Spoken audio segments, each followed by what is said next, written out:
ASMR Magical Tools.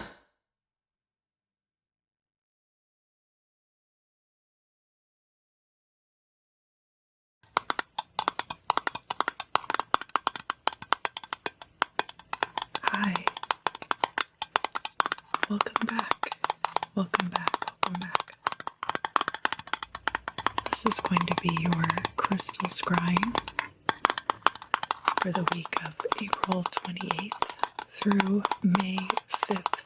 May 5th.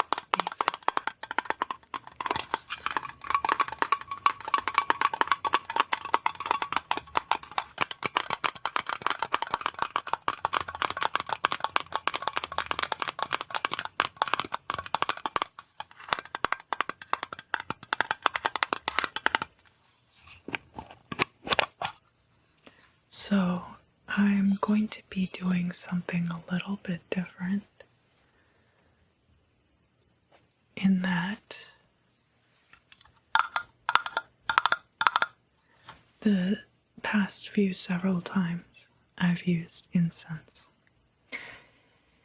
And today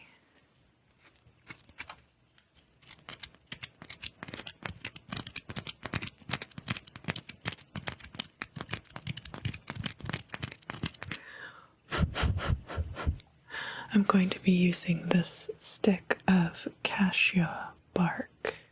Cassia bark. Yeah, it's cinnamon, basically.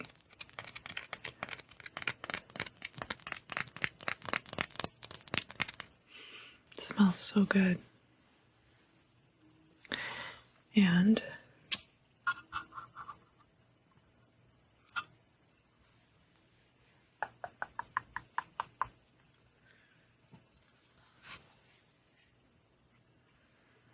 just focus on the flame for a minute. Set your intention for the reading. Anything that you would like to know, anything that you would like to find out. Remember, when this video is released, we will have had the Scorpio full moon, which is a wonderful and excellent time to have secrets revealed to you.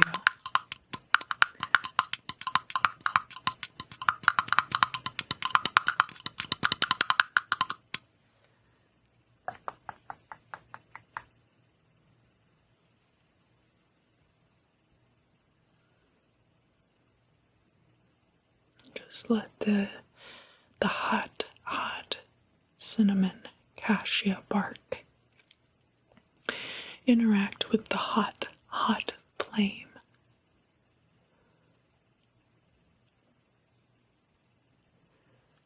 Because of course it's a very spicy bark. Spicy tree bark. I like to light things like this from a candle rather than holding a lighter, because the lighter can sometimes it's hard to maintain a flame from a lighter. It's much easier from a candle.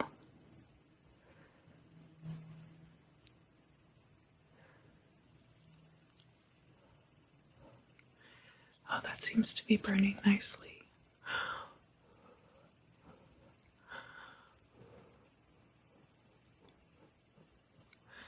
Beautiful, beautiful, beautiful.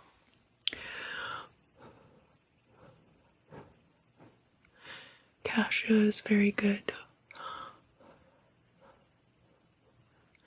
It can be protective, but it also sweetens. A lot. This is wonderful if you're trying to bring abundance into your life.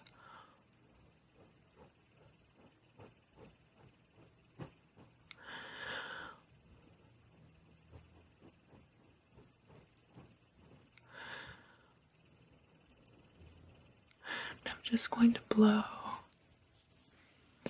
and then kind of run it through your auric field, just like this. Yeah. Beautiful.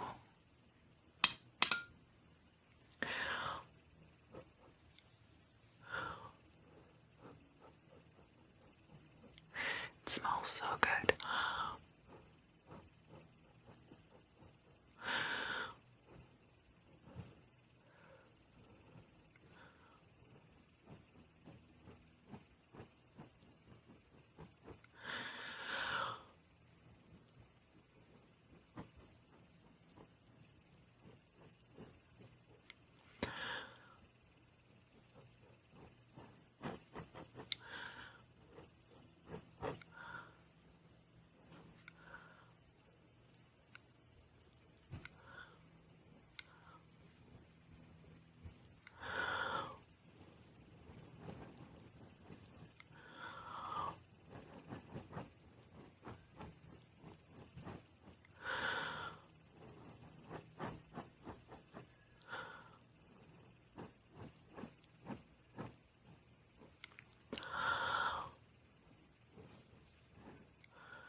It's really kind of beautiful as it burns too. Look at that.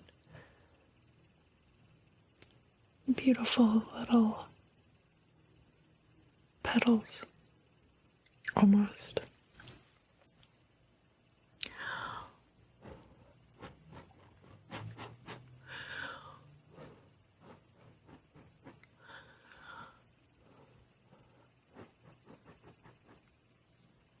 Let's see if I can get any of those crackling sounds.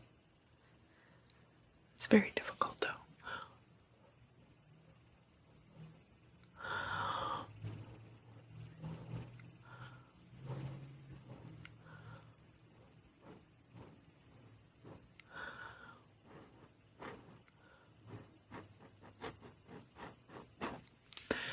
Just let it blow through your auric field and feel the way that it's going to bring abundance into your life, and just let that smoke wash over you and bring you blessings, blessings, blessings, blessings, blessings, blessings, blessings. So now that you have received smoke purification, let's do some short breathing exercises and just make sure that you're good and fully relaxed. And then we will move on to the wax scrying, the ceromancy. So just take a few deep breaths. Inhale.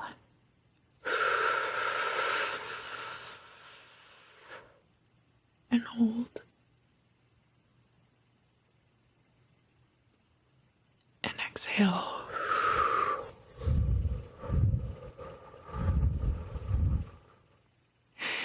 And as you're exhaling, I want you to just let out any stress you've been holding on to, any nagging thoughts, anything that has been weighing heavy on your noggin.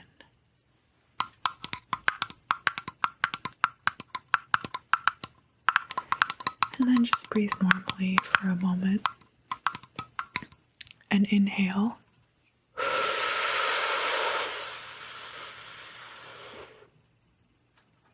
And hold. And let it out.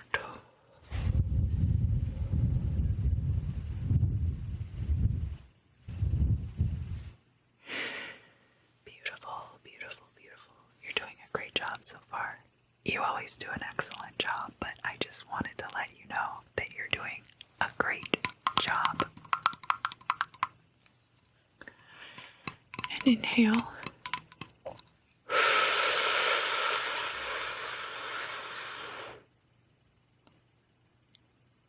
And hold.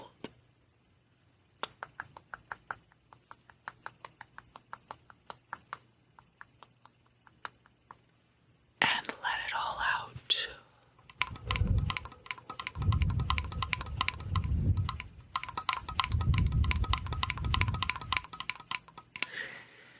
Great job, great job, great job, great job, great job. Last time,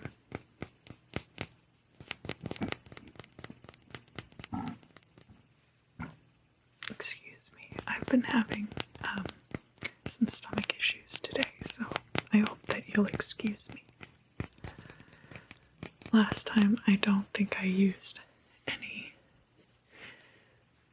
oil in the wax bath, but today I shall.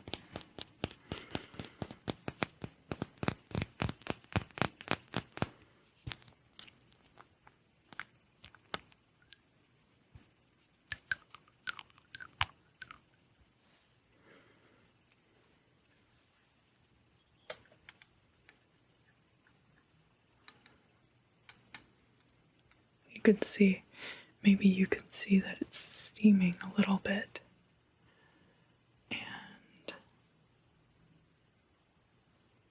And just a little bit of oil there.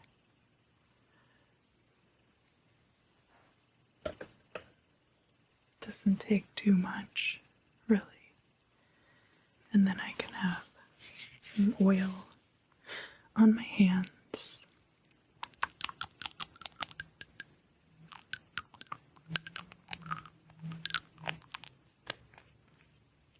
It's a really pleasant smell, a pleasant smell. Pleasant, pleasant, pleasant, pleasant, pleasant.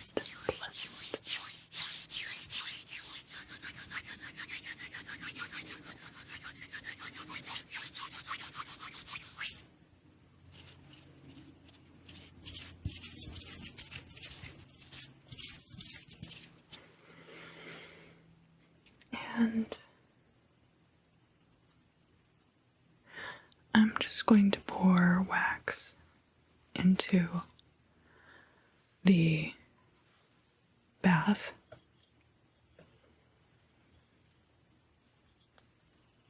from this very same candle that we've been using. So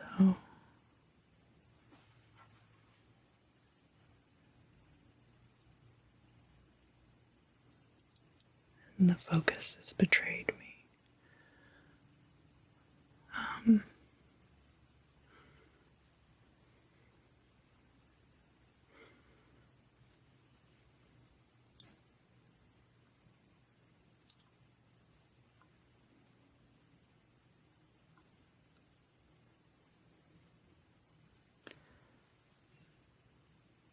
The focus has betrayed me, but I think you get the idea of what's happening here.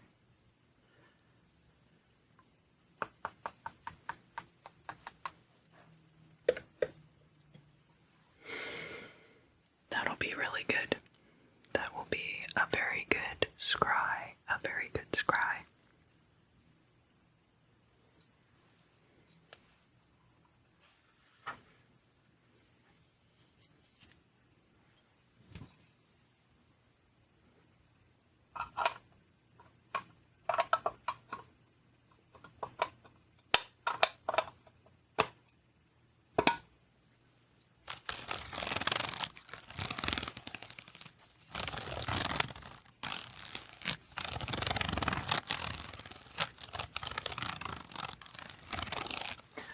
So next, let's move into the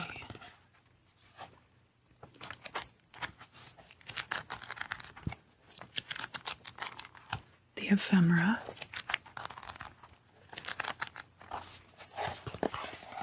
starting Wednesday, the 28th of April. The moon's going to be in Scorpio still for the first part of the day. Very early in the morning, there will be a sextile with Pluto in Capricorn, which will have just gone retrograde on Tuesday, the 27th. It's going to be 3:30 or 6:30 in the morning, depending on which coast you live on, the United States.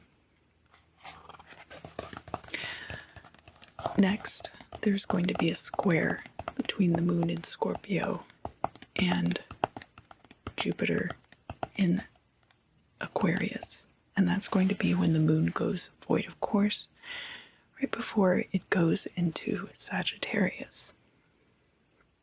So, we had kind of talked a little bit about the potential for things to be revealed, secrets to be revealed with this moon in Scorpio.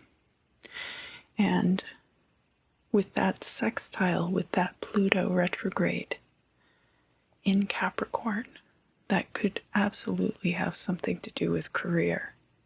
Now, this Pluto retrograde is going to be going on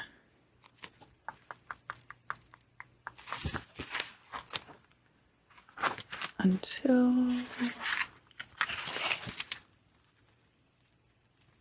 the early part of October. So, there's going to be a good portion of the year where Pluto is retrograde in the sign of Capricorn, and this is going to be a very transitional energy regarding career. Now, Pluto has been in Capricorn for some time and did go retrograde last year. Pluto has a lot to do with ending and death, and is obviously the Lord of the underworld.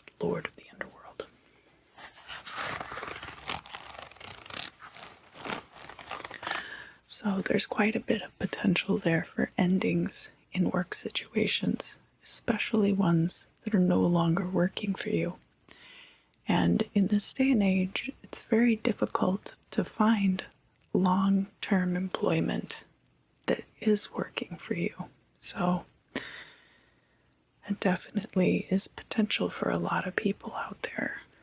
And hopefully on the other side of this, we will be heading into something that's a much better arrangement for everyone involved. With that square, so the moon in Scorpio will have squared Saturn in Aquarius the previous morning, Tuesday the 27th. That energy of Saturn in Aquarius can be about subverting the dominant paradigm, subverting the status quo. And when you have that moon in Scorpio, that's going to bring things to light. It's going to expose secrets. So that is going to be a source of tension, right? So then on Wednesday, you're going to have that Jupiter energy coming through Aquarius and squaring the Jupiter energy coming through in Aquarius, squaring that moon in Scorpio. And this will be the opportunity for growth on the other side of that disruption.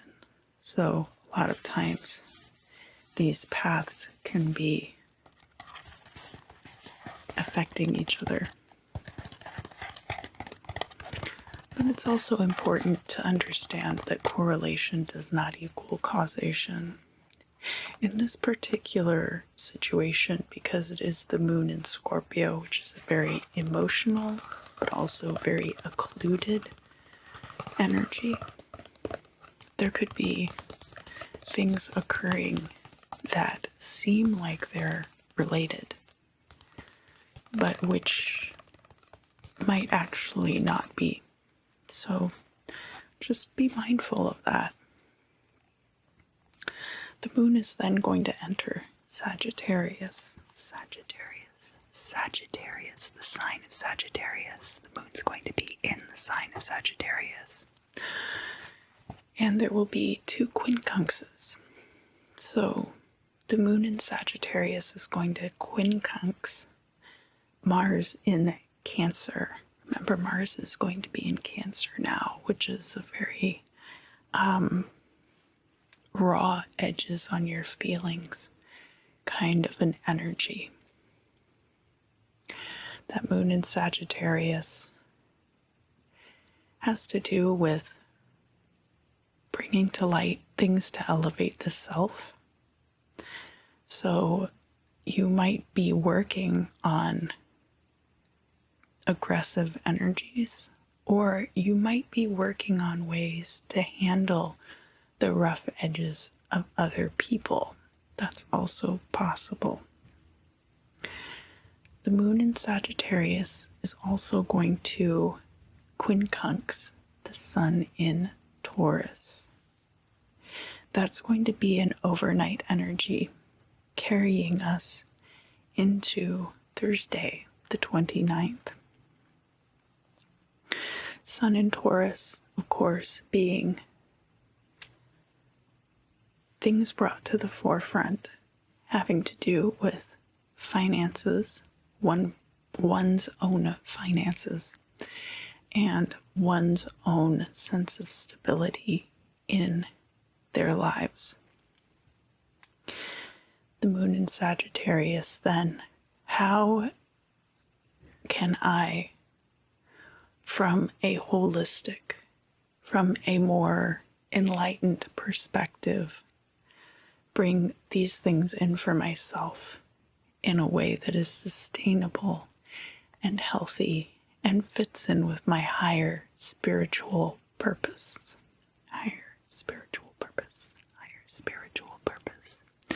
Because I know that each and every one of you has a higher spiritual purpose, okay?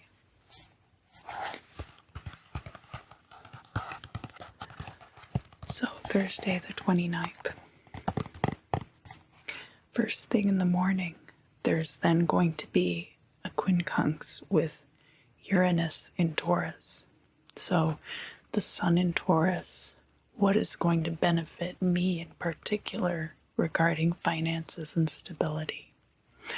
Uranus can be about iconoclasts and can also be about groups of people, whether that's a social group or some kind of religious sect, or could even pertain to members of Congress, all of those things.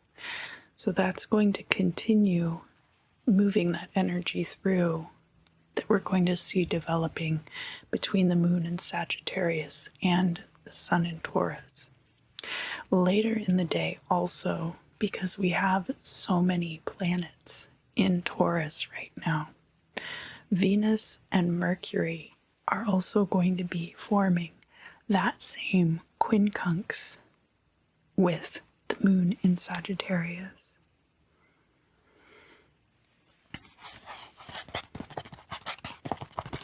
And Venus, of course, is good for romance and finance. So Venus in Taurus, which is Venus in its native, one of its natives,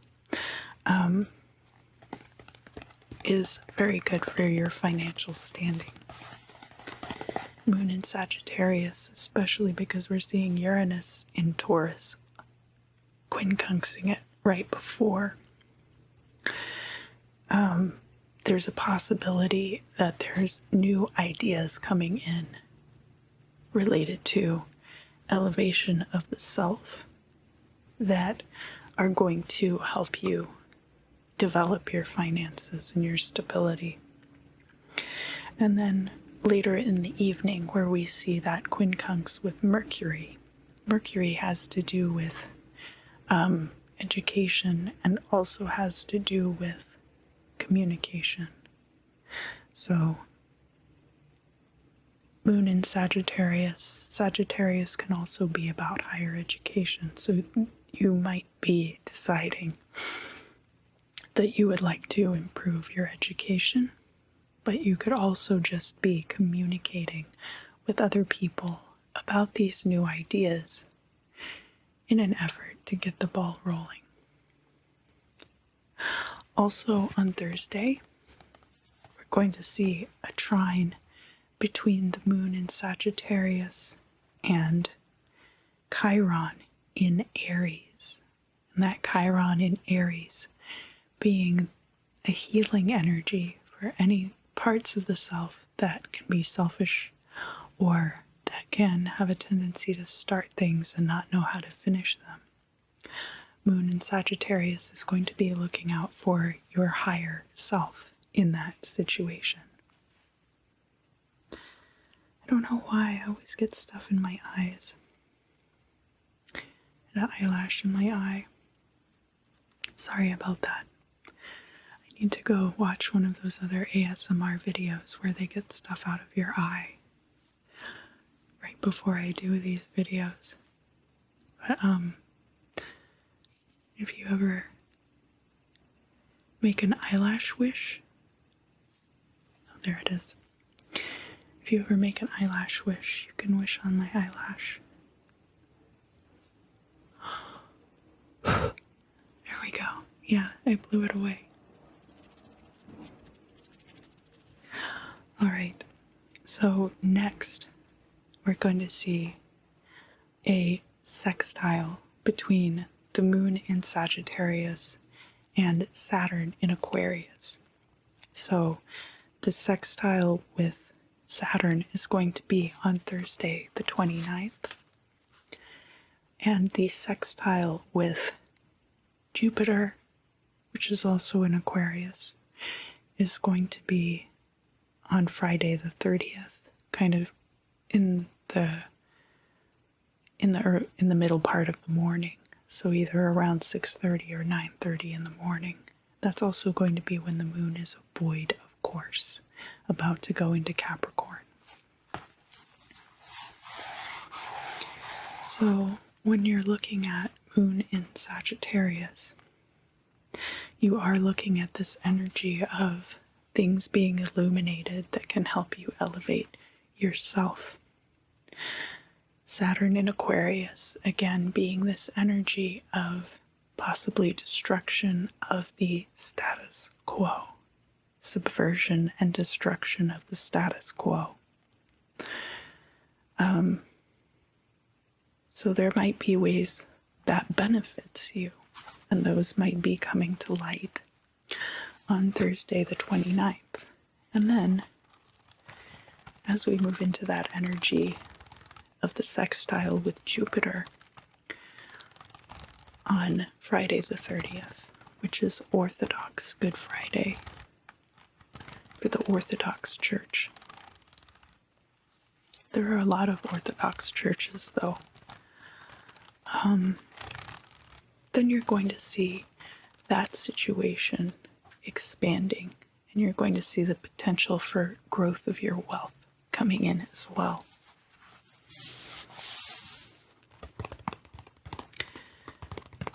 There's going to be a sextile between Mercury in Taurus and Neptune in Pisces. So Mercury in Taurus, communication and education about finances and stability, could also be a very nurturing communication. Taurus energy can be very nurturing. It's an earth sign. Very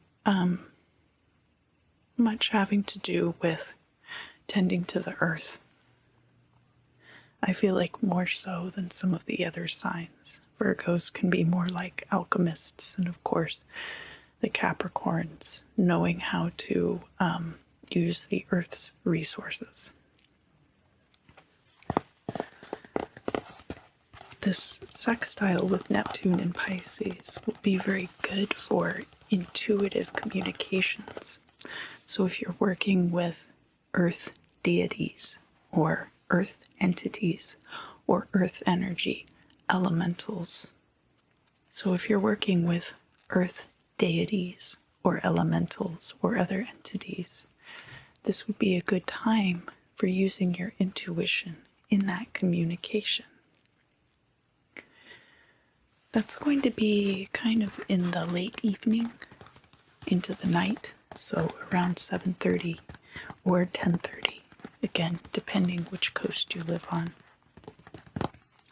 There's going to be an opportune period on Thursday as well, so around 8:40 or 11:40 at night. The moon is going to square Neptune. Moon in Sagittarius is going to square Neptune in Pisces. And it's going to be a good time to set lofty goals and to spark your inspiration.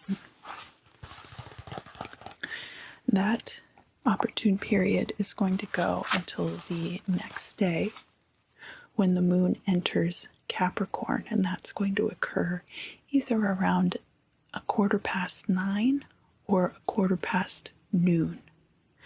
And that again is going to depend on which coast you live on.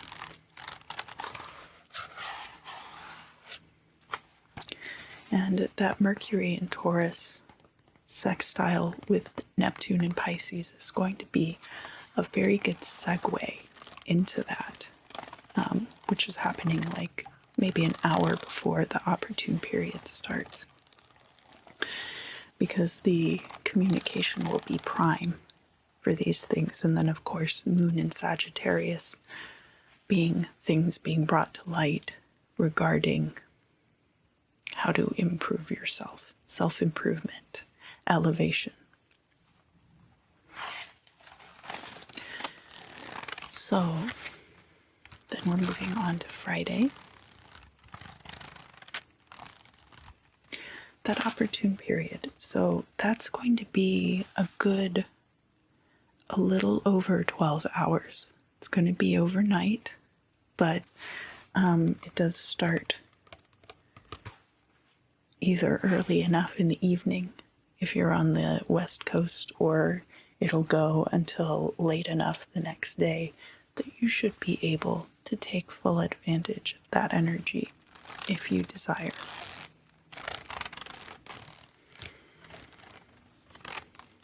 We'd already talked about the sextile between Moon in Sagittarius and Jupiter in Aquarius, and we've already talked about the Moon entering Capricorn.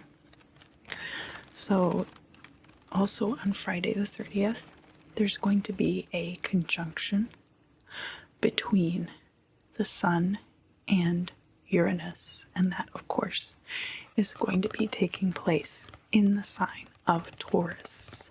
In the sign of Taurus. Within the sign of Taurus, we're going to be having this conjunction between the Sun and Uranus. And the Sun is a very good amplifying energy for any other traits which will be brought to light. So the fact that it's going to be conjunct Uranus means that Uranus is going to be where we're having this energy surrounding joint ventures or groups of people that have control over resources of different kinds. That is really going to be amplified by this conjunction.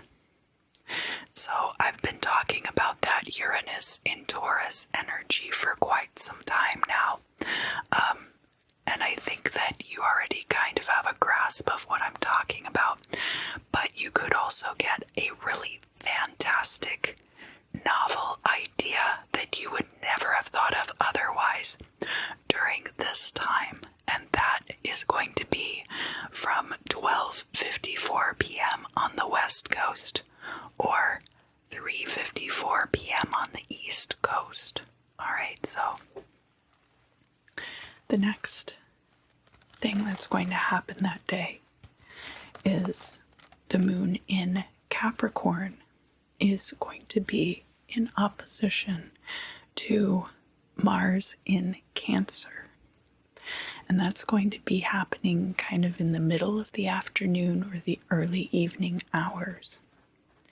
And you'll want to look out for that. It's fortunate that it's on a Friday, and for most of you, it's going to be toward the end of your workday, if not after you've already gone home, because it's going to be bringing to light things in the workplace that where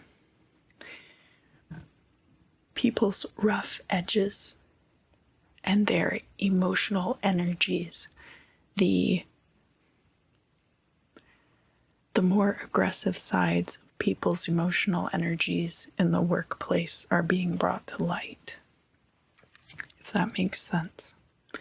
So it's good that that is happening much later in the day here in America. But if you have a job where you are going to be at your workplace either 4:50 p.m. onward on the West Coast or 7:50 p.m. onward on the East Coast, I encourage you to be very aware of your surroundings, because anything could be happening based on that energy. Does it mean it's going to? Not necessarily, but this is astrology. So there's your caveat. There's your red flag. Saturday the 1st is Beltane.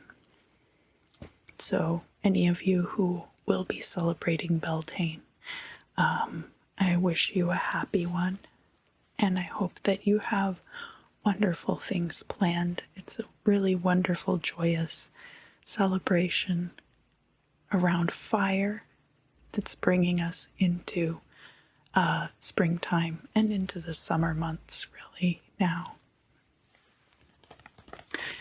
Starting off in the early morning hours, there's going to be a trine between the moon in Capricorn and Uranus in Taurus. So now all of those placements in the sign of Taurus, the moon in Capricorn is going to be trining all of those. So on Saturday the 1st, we have Uranus, we have the Sun, we have Venus, and then on Sunday the 2nd, we're going to have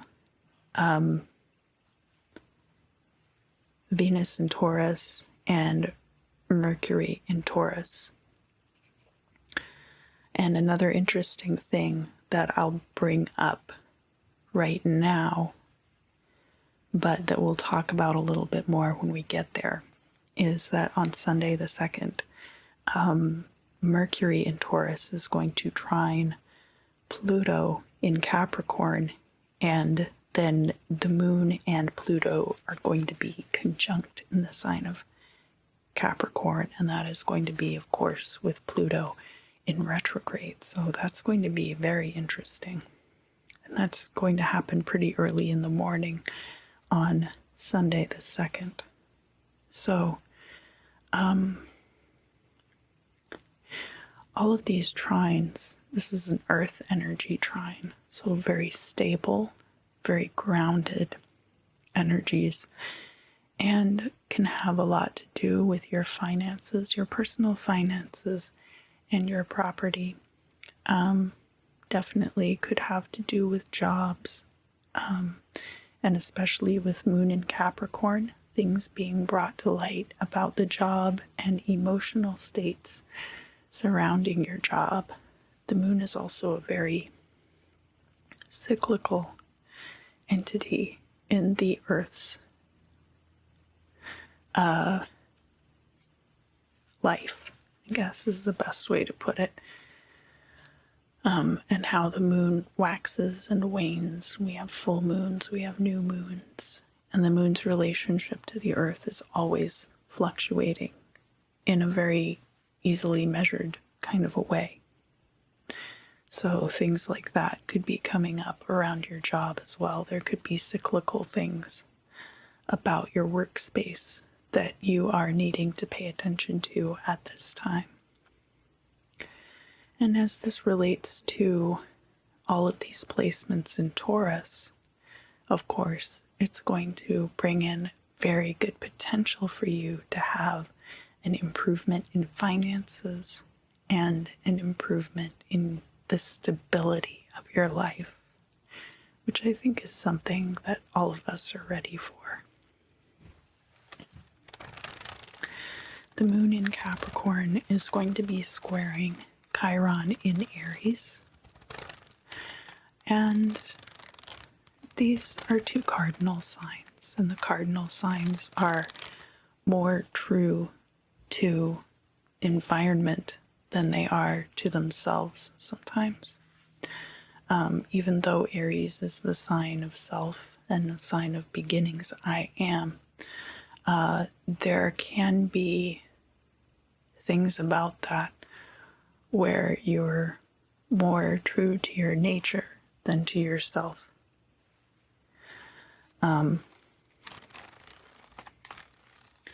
So this will be a good opportunity to have things about that come to light, possibly as it relates to your workspace, and to heal them.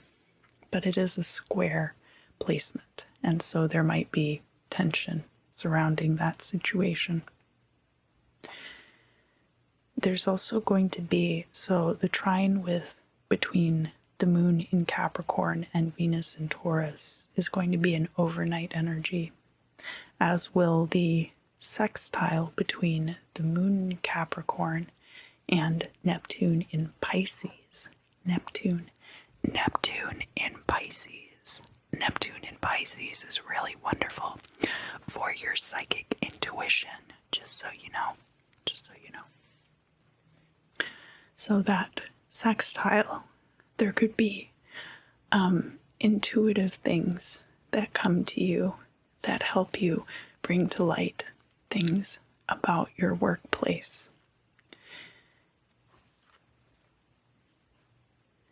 The next day, we're going to have that trine between, next day being Sunday the 2nd. It's also going to be Orthodox Easter. So there's going to be that trine between the moon in Taurus and Pluto in Capricorn, and then that conjunction between the moon and Pluto, both in Capricorn. So this is going to be a very good energy for figuring out what things about how you've been making money are no longer working for you at all. And then that Mercury in Taurus being kind of like, this could be a job that you apply for. It could be communication with somebody who is a good connection to get you into a situation that is much more ideal for you. And then we're going to have the trine between the moon in Capricorn and that Mercury in Taurus. So on Beltane, let me just back up for a moment. When that moon trines Uranus, there's going to be an opportune period, and it's going to be good for ambitious projects, especially if you work well with that strong Pluto energy. So if you have good, strong Scorpio placements, that might help you out with this, but that's not necessary to work with Pluto energy. But that opportune period is going to last all the way until the trine between the moon in Capricorn and Mercury in Taurus, and is going to be when the moon is void of course. Now that's going to be an opportune period that lasts for more than 24 hours, and it's going to start around 3:15 or 6:15 on Saturday the 1st, Beltane. So it's going to be a great Beltane for this rejuvenating energy. And it's going to last until Sunday the 2nd, which is Orthodox Easter. around 7:40 a.m. or 10:40 a.m. So there you go. That is going to be a wonderful time to get some things done that you need to work on, especially ambitious new projects. Around noon, noon, or 3:30, the moon is going to enter Aquarius. So then we see a sextile between Venus in Taurus and Neptune in Pisces. So it's going to be a really cozy kind of an energy. Very good for emotional connection to a romantic partner. But could also be very good for finances. It would be a really great time to give or receive a tarot reading also. And that's going to be 3:40 or 6:40 in the afternoon or evening. And then we have an overnight energy where the moon in Aquarius is going to be quincunx Mars in Cancer. And again, that Mars in Cancer energy is just going to be a lot of rough edges emotionally, people kind of being prickly with each other. So that quincunx with the moon in Aquarius is going to remind us, it's going to bring to light all of these things which are good for the group dynamic. What is the group dynamic? All these things coming to light about that. And then these rough edges kind of getting smoothed away a little bit as they are brought to light.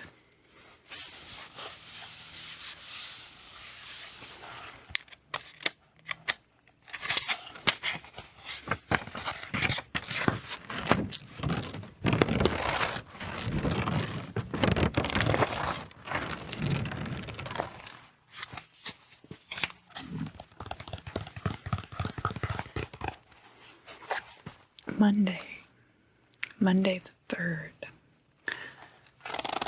Monday the 3rd. We have that overnight energy carried over, that quincunx between the moon in Aquarius and Mars in Cancer. We're going to have a few squares.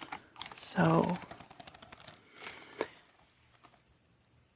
Mercury in Taurus is going to square Jupiter in Aquarius, and then the Sun in Taurus is going to be squaring Saturn in Aquarius, and that's going to be pretty close together, maybe like a half hour apart, and it's going to be happening kind of in the early morning of Monday the 3rd.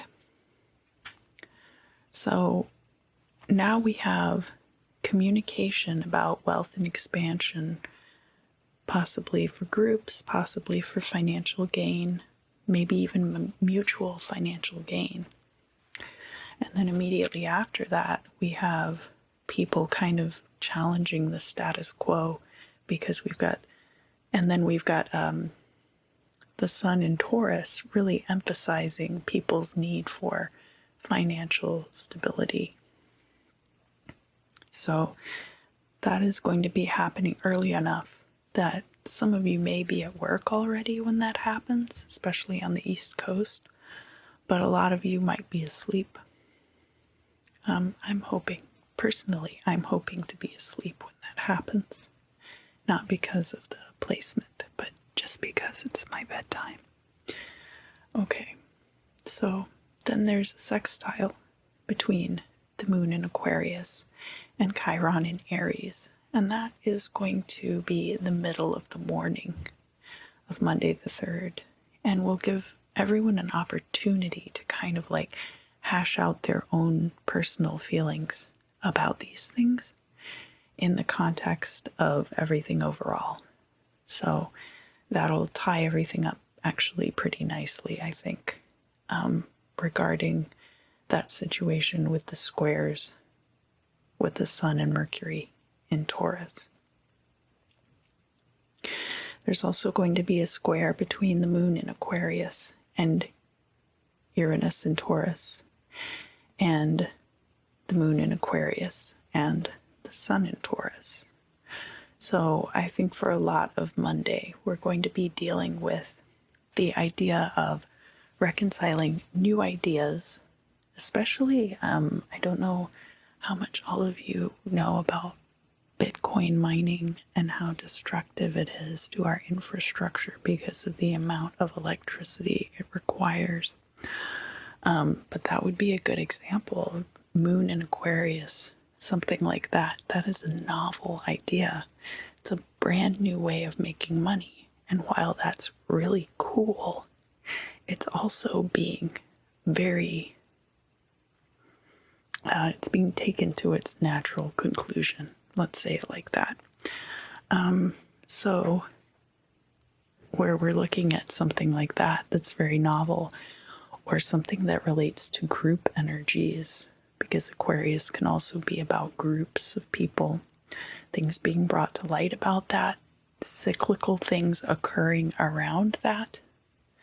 And then these Taurus energies, Uranus and Taurus. So then we've got Uranus bringing that energy of groups and novel ideas in as well. And the sun in Taurus, which is really going to emphasize the needs of people for adequate finances and for stability in their lives. So that's something that's going to be coming up a lot on Monday the 3rd. There's also going to be a conjunction between the moon and Saturn in the sign of Aquarius.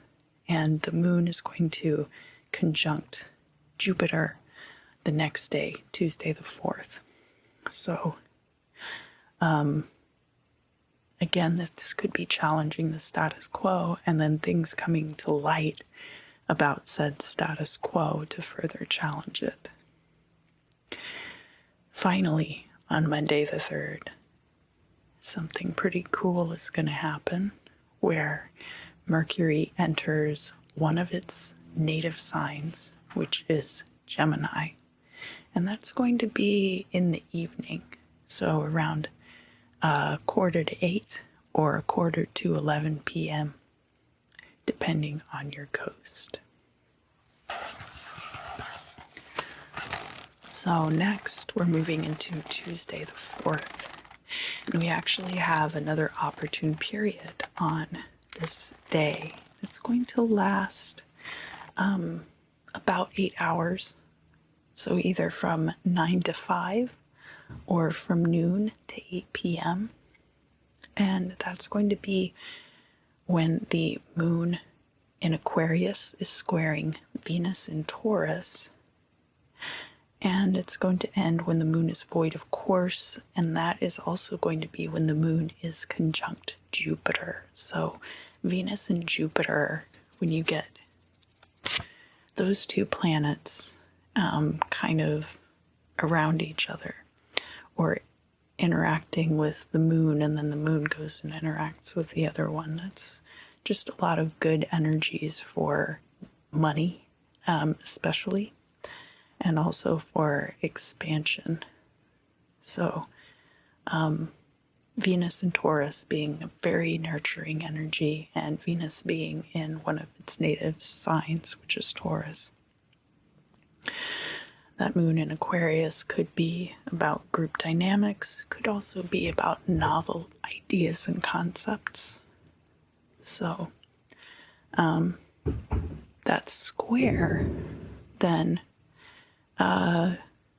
there could be some things that are at odds that need to be reconciled, but it could also just create enough tension to really move everything forward in a nice way. The moon is going to enter Pisces, and that's going to be later in the evening. And then we have an overnight energy where the moon in Pisces is squaring Mercury in Gemini. So this could be prophetic dreams, could also involve siblings or short distance travel. And then Wednesday, the 5th of May, Cinco de Mayo, we have that overnight energy with the moon in Pisces squaring Mercury in Gemini. we have a trine between the moon in Pisces and Mars in Cancer. So that's really going to give people a chance to let their emotions out. And even though it is a trine, this is going to be happening kind of in the morning to noon period of the day. And it's going to be a Wednesday, so some of you will be at work while this placement is occurring.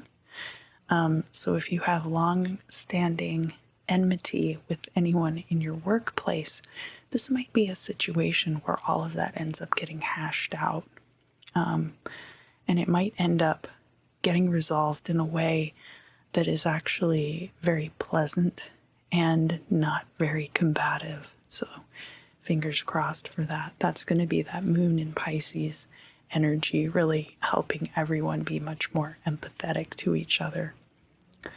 And then finally, we have the moon in Pisces sextile Uranus in Taurus. And that's going to wrap all of that up really nicely.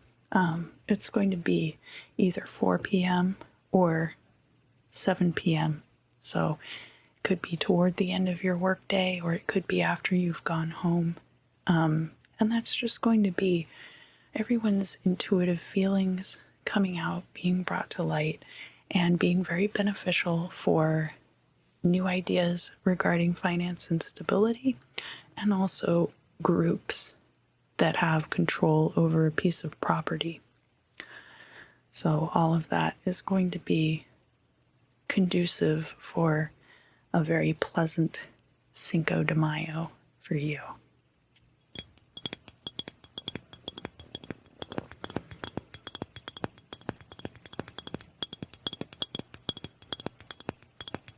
So this is the crystal I'll be using for the scrying this week, and it is a dendritic agate or dendritic opal.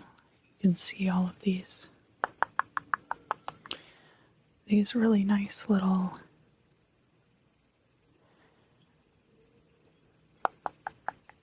dendritic branchings. I love the way that it looks.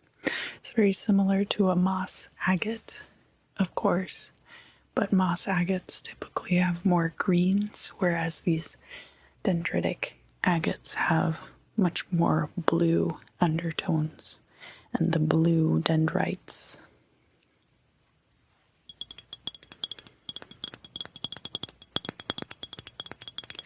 And if it's okay, I'm just going to kind of like brush over your auric field a little bit.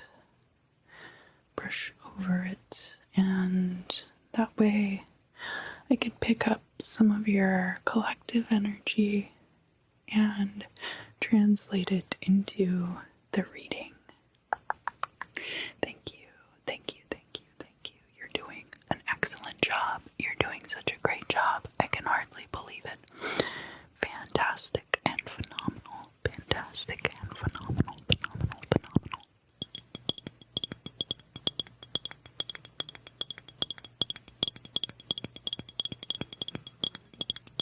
Hi Aries, welcome back.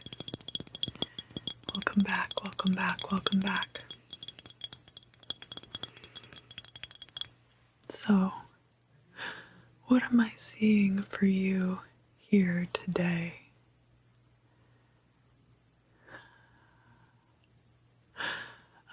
Somebody's reading like a magazine article about genocide, I think. Somebody's studying the history of some kind of genocide.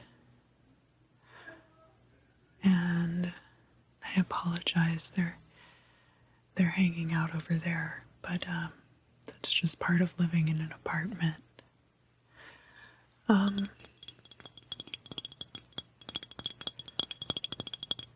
Yeah, it could be that this is your ethnic history. It could be that you are studying genocide because you are a sociologist or an anthropologist.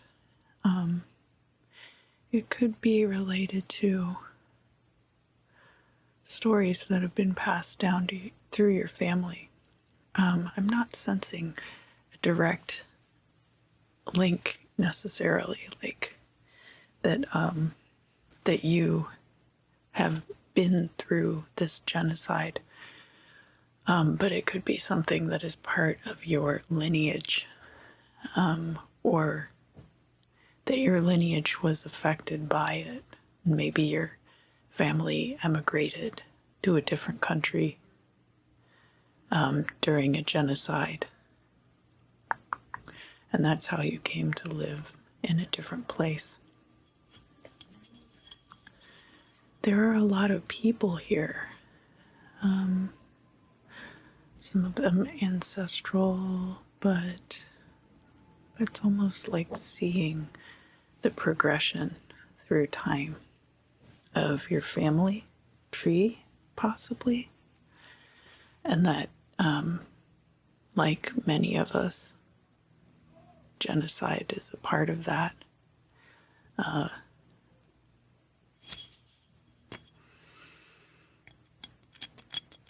And that this week you are making yourself aware of how that affects your life now. So it could be that you are dealing with generational traumas that you are clearing out of your life now. And some of that has to do with this particular thing that happened. These are like ancestral type traumas that maybe you had a really good upbringing. Not necessarily that you did, but it's possible that, you know, your own life has been very good and things like this have not affected you. But that that you are studying these things and coming to understand why certain things are the case, why certain things have come to pass in your own life, and why maybe your grandmother or grandfather was the way that they were, what might have influenced your parents to be the way that they were, and how those factors have been filtered through time and are affecting you. So, what else do I need to tell Aries, Sun, Moon, and Rising about the week ahead?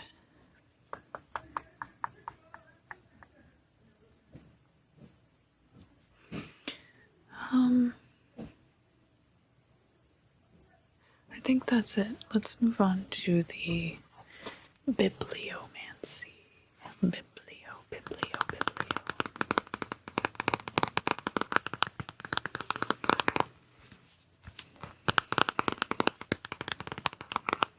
So if you would, just direct your questions right into the cover of the book.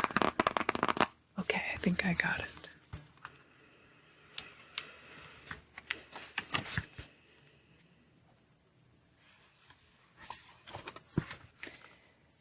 The stranger will return at the time thou expectest him, and also anticipate not misfortunes before their time.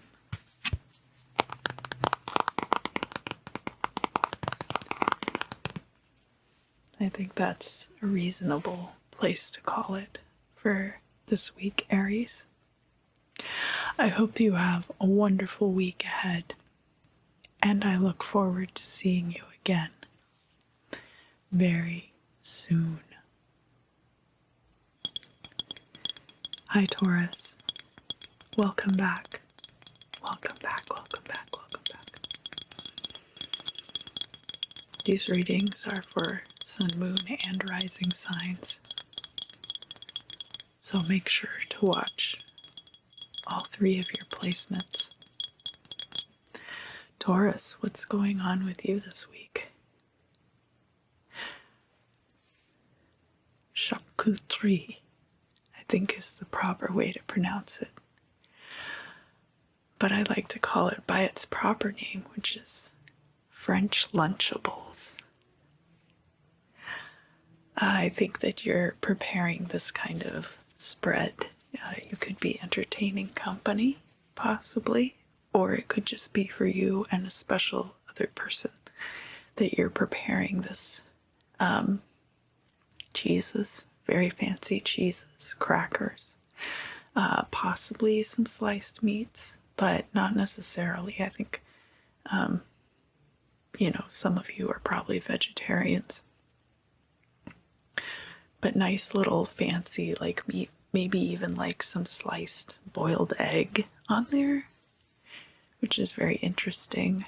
There could be like a way that you're preparing like a sliced boiled egg and then you put tahini, that seasoning on it, almost like you would have a deviled egg, but not quite a deviled egg, and it could be for a picnic. It is getting very lovely outside in a lot of places. I know a lot of you Taurus sun signs are going to be having your solar return soon. So for those of you who have a solar return coming up this week, I want to wish you a happy birthday. Absolutely, absolutely, absolutely happy birthday. Happy birthday, happy birthday. I wish you the best birthday. I hope you have an amazing birthday.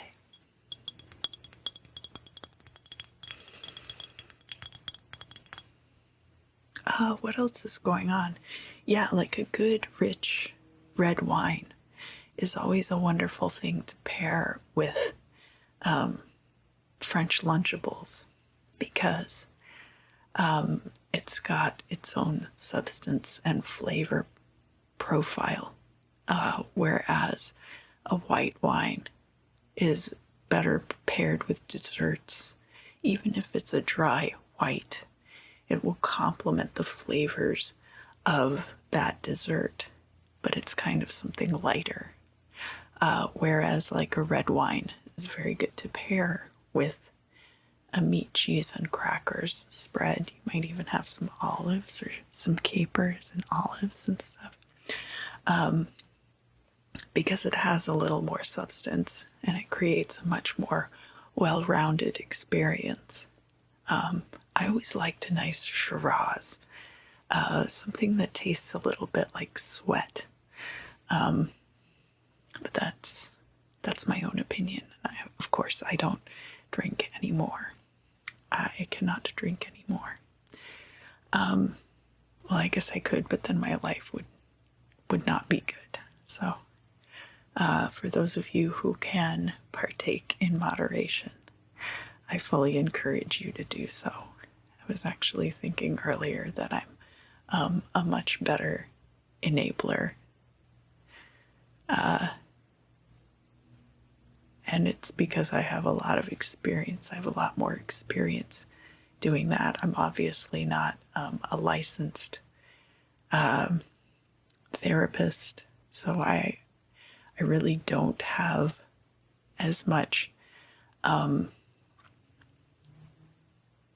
training in helping people to stay sober. But I am a very good enabler and try to encourage people. Well, mostly nowadays I try to stay neutral. I really do. And of course, that's not something that I have to worry about in my current partnership. We're both pretty sober people, so I don't have to worry about that myself. But the reason that I bring this up, because I am bringing it up for a reason. I'm not just babbling on and on about my own personal demons and how I like to encourage that in other people. No. I think that there could be a situation coming up this week where you're kind of treading a fine line. Treading a fine line. Do I encourage this person to take part in this activity, knowing full and well that it could go off the deep end?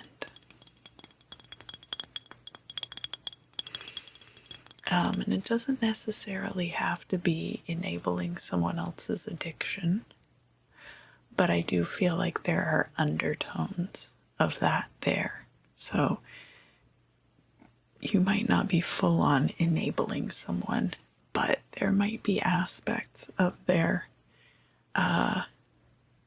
relationship to certain substances and or behaviors that you have the opportunity to confirm or deny,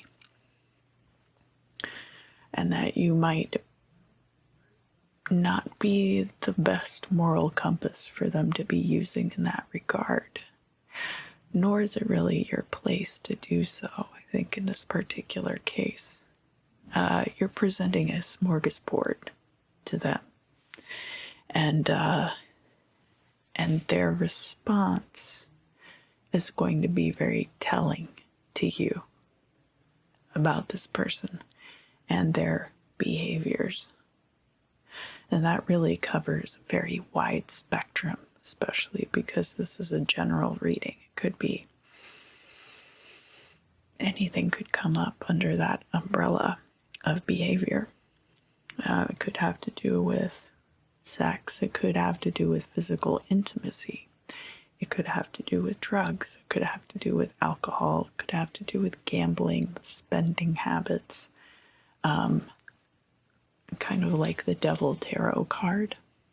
This could be something that comes up in another person's life that you bear witness to and are expected to interact with in some capacity. So, and I'm hearing that Tom Jones song, Help Yourself. I don't remember the rest of it, but it's like a very bouncy kind of a Tom Jones in the 60s kind of a number. And I'm definitely getting the impression that that is the advice you're giving to this person.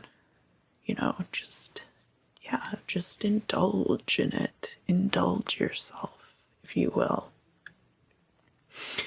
Do what thou wilt shall be the whole of the law. And taking a very laissez-faire approach. Very laissez-faire approach, because it really is not your place to judge this person or to really try to take the reins in their life if that's not something that they're going to be doing for themselves. So I think that it could be something. I love the way this crystal sounds.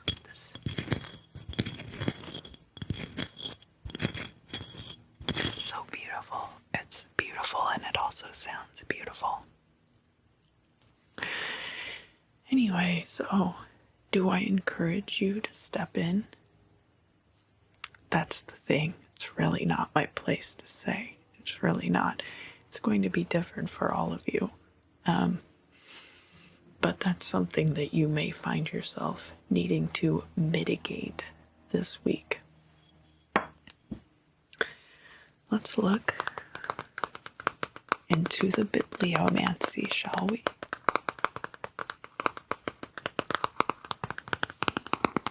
Just go ahead and shoot your vibes right into the cover of the book, and I'll try my best to answer your question.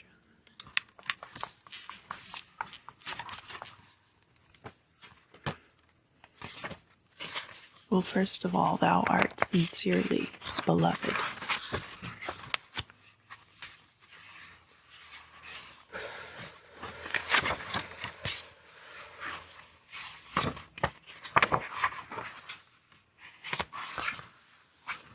Yes, Okay. Let the star of prudence guide thee in thy course. And also keep in mind, if thou dislikest the law, meddle not in it. Taurus, thank you so much for joining me this week. For those of you experiencing the glory of your solar return over the course of this week, I'd like to wish you a happy birthday. And I look forward to seeing all of you again very soon.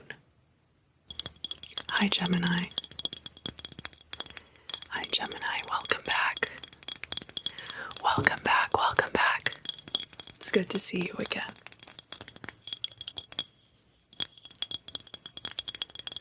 So keep in mind that Mercury, which is native to your sign, is going to be entering Gemini this week, Monday the 3rd. So if you want to know more about that, you can go back to the ephemera. Gemini, what are we looking at for you this week?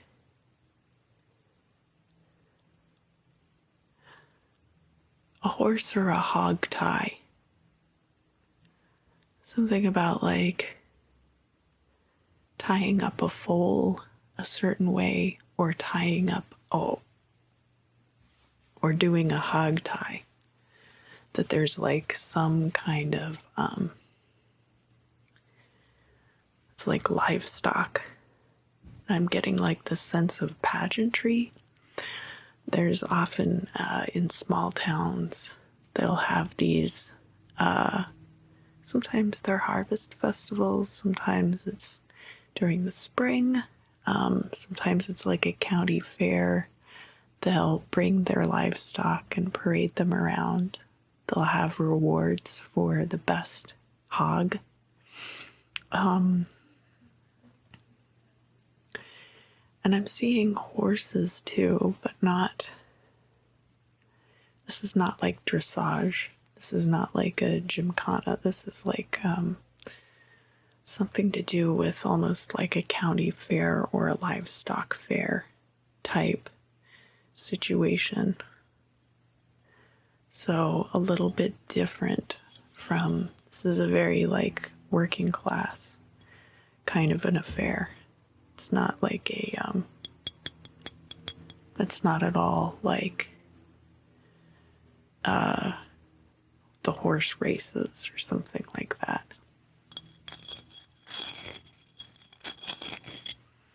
And somebody being judged for like the best pie or something. That kind of a vibe. So there's some kind of pageantry involved.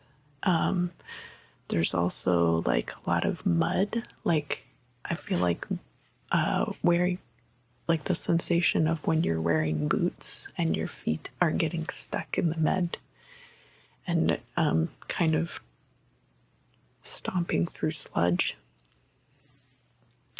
like one would have in a pig pen. But not the idea of pigs as filthy creatures. That's not what's coming up here. It's more like the pigs are like a prize. The pigs are celebrated. So maybe you're playing Charlotte and writing inspirational sayings for your own version of what was his name? Wilbur the pig from Charlotte's Web. Yeah, very very charmed existence led by this pig. And perhaps you're a facilitator of that. But it's also possible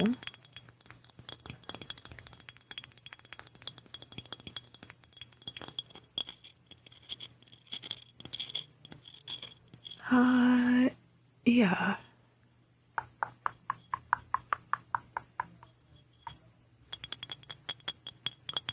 And I apologize. People sometimes speak in loud voices around the apartment building, and you can hear them. So I apologize for that. I just have people who are loud sometimes living around me, and I can't really control that. I'm not going to call management and complain because people are talking in loud voices. That would just be wrong for me to do.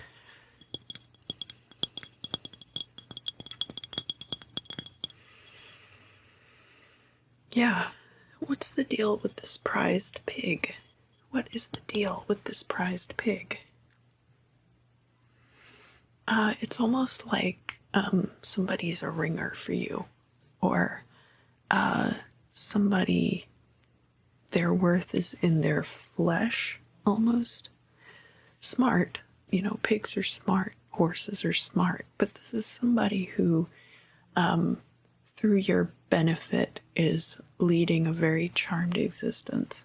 And I think that you're kind of the person who's like pulling the strings to an extent. Not to full extent, though. I certainly don't want you to get, and that's part of it. That's part of what's coming through, is I don't want you to get lulled into a false sense of security with this person. They're not as dumb as they seem sometimes. It's important for you to understand the symbiosis of this relationship, and that you are not the one who's necessarily in charge of things. That there's a lot of back and forth there. And so I feel like you're going to be getting a bit of a rough shock this week as it regards this other person, because I do feel like it's a person. I don't feel like this is a pet. I feel like this is a person that perhaps you perceive them in some ways like a pet. They could be a fellow earth sign. They could also be a Taurus, but I'm not getting that vibe from this person. Could even be a fire sign person, or somebody who was born in the year of the boar. So I, for example, was born in the year of the boar, and so my birthday's in 1983. So then you could look up and find out pretty easily, probably. But then the next year of the boar would have been I think 12 years later or something like that. So you can always find out. They could be year of the boar, or they could be year of the horse. Didn't think about that.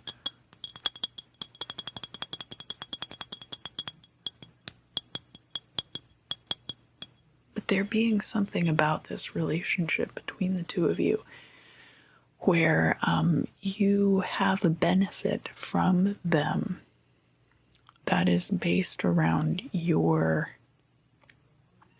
support of them in some way.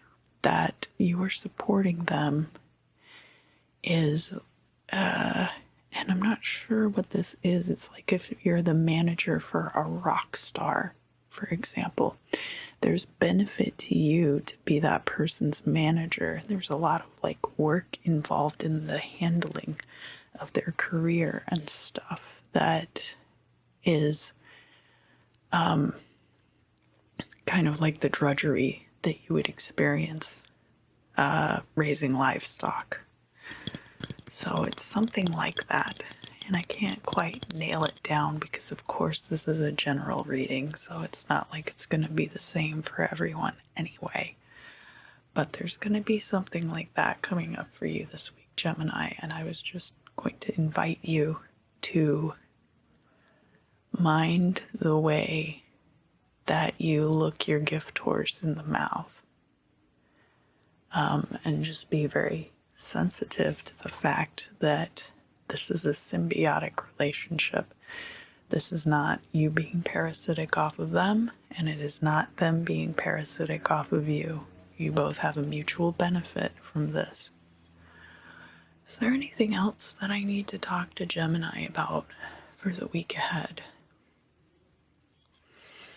No, let's get into the bibliomancy. Let's look in the book. All right, so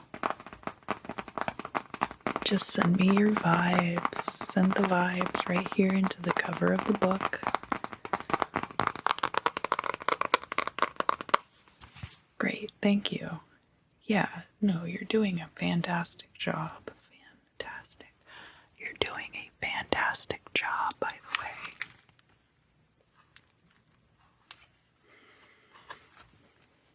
Prosperity will succeed misfortune. So succession means that after there's a misfortune, then the prosperity will come in. So keep that in mind also when you are operating in this environment. And fear not that thy misfortunes will continue to pursue thee. So keep that in mind too. Gemini, thank you so much for joining me today. I hope that you had a great time. I always do. And I look forward to seeing you again very soon. Hi, Cancer. Welcome back. Welcome back. Welcome back. This is for Cancer, Sun, Moon, and Rising signs for the week ahead, April 28th through May 5th.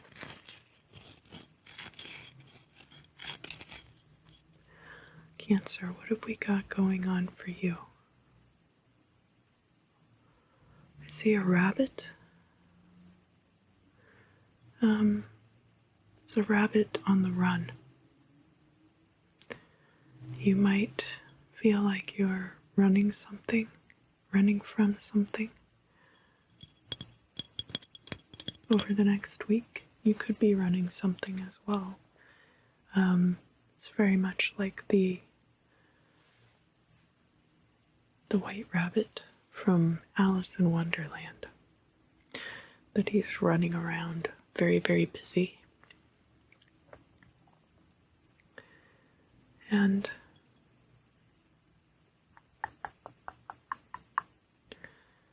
I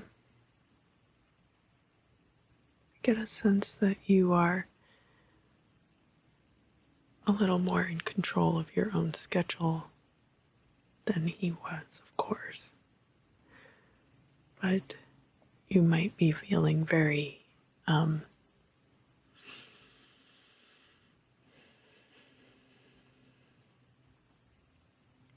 might be feeling stressed out about being very busy.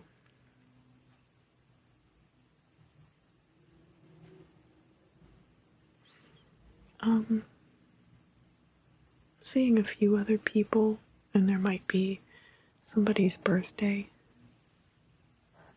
because I taste cake and ice cream.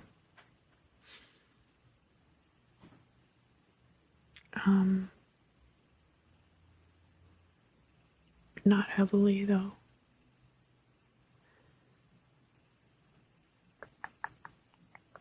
So it's not necessarily that you'll be eating it. I'm getting it more as the sense that it'll be somebody's birthday, possibly.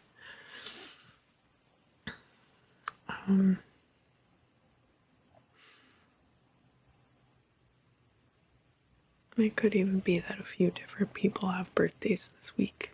You just are concerned with wishing them happy birthday, but then there's also balancing it. And the busybody energy you are embodying over the week ahead. I feel like it is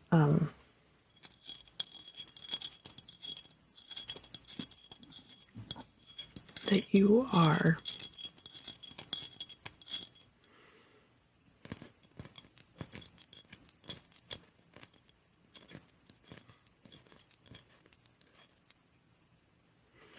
you're taking care of things that you should have done before. You should have taken care of a lot of these things previously, and so now they're kind of catching up to you. And it is causing you some stress. So I don't think it's entirely that that you're just running around. I am hearing I'm late. There's also an element of it here that you are behind in certain things. So that's where it's coming from. I'm late.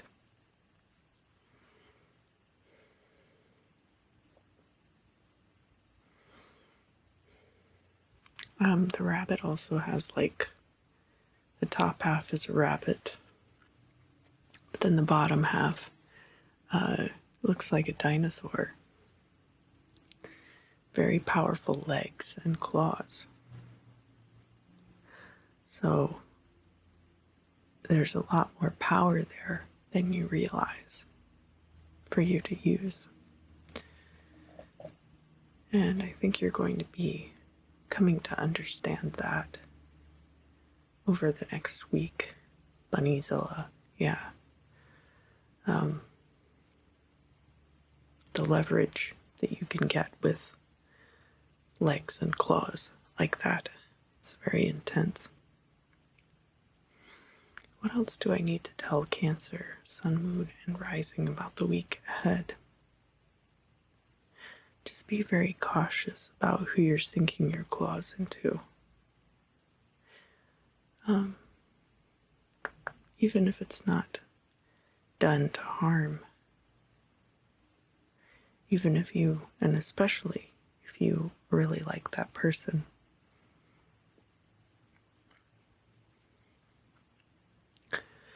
Alright, Cancer. Let's move on to the bibliomancy, shall we? So, if you would direct your questions right here into the cover of this book. Just direct your questions right here. Okay, I think I've got it.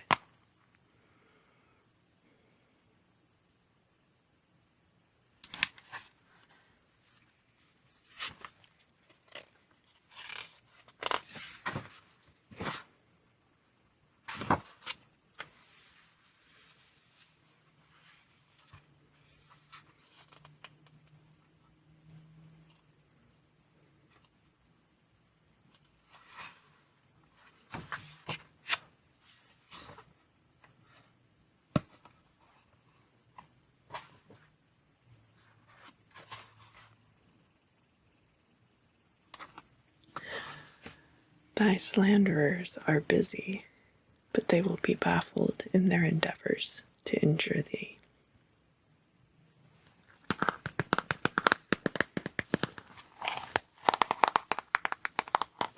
Thank you for joining me, Cancer. It's always a pleasure to enjoy your company. I hope that you have a wonderful week ahead, and I look forward to seeing you again very soon.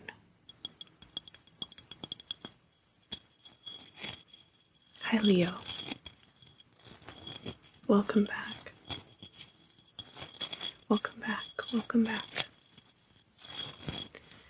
This is going to be for Leo, Sun, Moon, and Rising for the week ahead, April 28th through May 5th.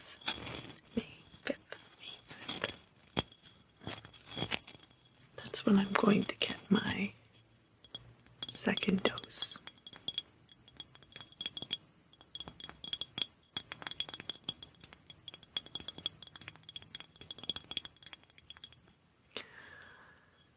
All right, Leo. Lots of fresh air. going on hikes. I recommend, if you are able, to go and find some hills, go hiking, and getting outside, moving around out there will help your disposition immensely. I don't see anything wrong with your disposition. Leo is ruled by the sun, of course. Sun is native to the sign of Leo. And it's important for natives of that sign to get lots of sunshine. Wear sunscreen, of course, and clothing that can help block a lot of the UV rays. But even so, just being outdoors and moving around is very good for you. Find the green spaces that are in your area.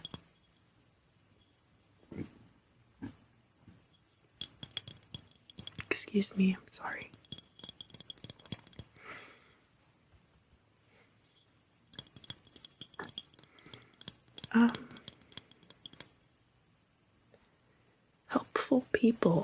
Helpful people around you.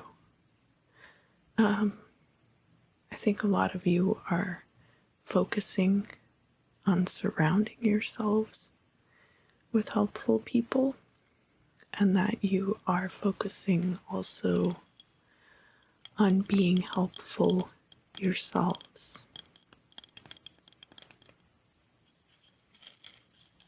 So that you're not necessarily doing things in a transactional way, but that because your vibration, so to speak, is about helping people, that's the energy that you're bringing into your life right now.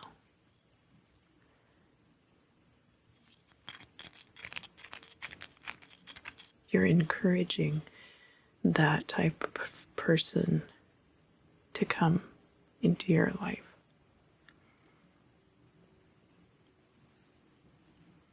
Because there are ways to do that without being naive and without being easy to take advantage of. Helpful people are able to be helpful without putting themselves out over it. It's not something that you're doing where you're bending over backward for somebody. It's something that you might even be doing anyway, but you find ways to help other people while you're doing it. And that's the energy I think you're trying to surround yourself with. And not even necessarily like helpful, like these people are in trouble. I just think it's about passing things around and not necessarily like, yeah, like share and share alike. But also not putting yourself out over it. And that's going to be where you strike a balance.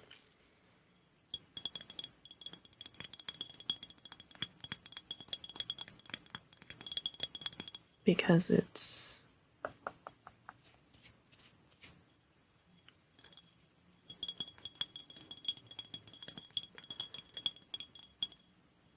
easy to get caught up in that and want to be helpful and lose sight of what your boundaries should be.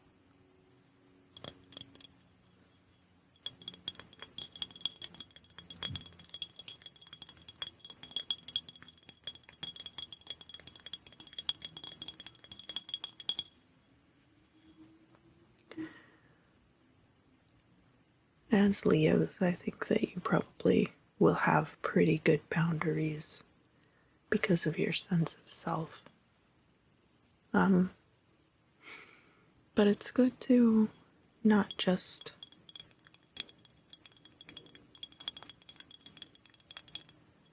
get polarized into one way of being, whether that's not helping people at all or helping people too much. But finding that balance and surrounding yourself with people who also have successfully struck that balance. Okay, let's move on to the bibliomancy. So if you would, just direct your questions right here into the cover of the book.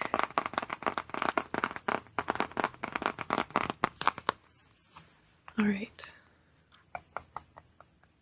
He said that to you? That's wild. Yeah, I mean, that's just a very bold statement to make to somebody that you kind of know in a more casual sense. Yeah, it's not necessarily like bad or wrong for somebody to say something like that to you. Honestly, I wouldn't be offended by it if somebody said that to me. Only that it's just wildly inappropriate for your level of involvement with each other.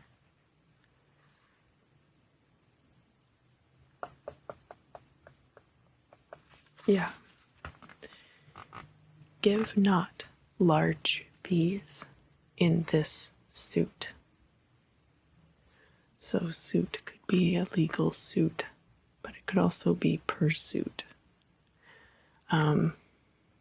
Give not large fees. So again, it's about doing these little things that are not putting you out for someone else, but being able to extend yourself in a way that other people appreciate. And it's not about their appreciation necessarily. It should just happen organically. Leo, I hope that you have an amazing week ahead. I always look forward to hanging out with you guys. And I look forward to seeing you again very soon. Virgo. Virgo, hi. Hi, Virgo, hi. How have you been? This is for Virgo. Sun, moon, and rising signs for the week ahead. April 28th through May 5th. May 5th. Yeah, May 5th? Yeah. Is the end of this week's cycle. It's a Wednesday to Wednesday. Oh, good, you guys. Yeah, it looks like you're going to be able to balance your schedule, to be working on, there's some kind of creative pursuit that I think you've really been chomping at the bit to explore. And perhaps you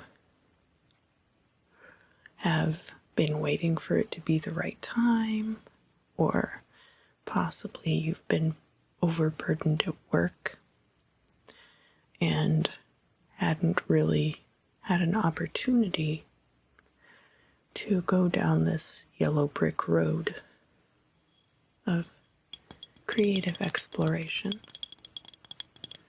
So I see that coming around for you. There could be something about universe creation here too. So for some of you, this might even be writing. Even if it's fanfic, it's still writing. People put a lot of work into that.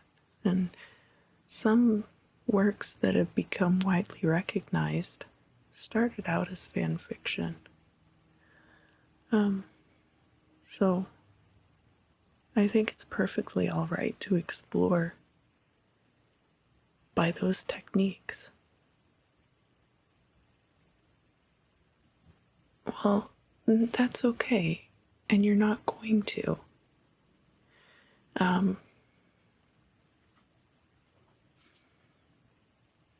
But you will get to see the results that you crave, that you desire, with whatever this work ends up being. Again, it could be visual arts, could be music, could be writing. It could even be like related to fashion. I've gotten back into making more of my own clothing and making a few pieces for friends here and there too. But the most important part about all of this is how you feel about it. What is your gut telling you about the work that you're doing? How are you resonating with it? How is it feeding you so that you are able to integrate it in a healthy way into your existence overall, and it doesn't become a chore or a drudgery? Because for some of you, there could have been times in the past where this particular art form or this particular way of creating might have gotten to a point for you where it was bogging you down and stifling you more than it was uplifting you. We don't think about Virgos as being particularly creative in the context of traits ascribed by astrology, but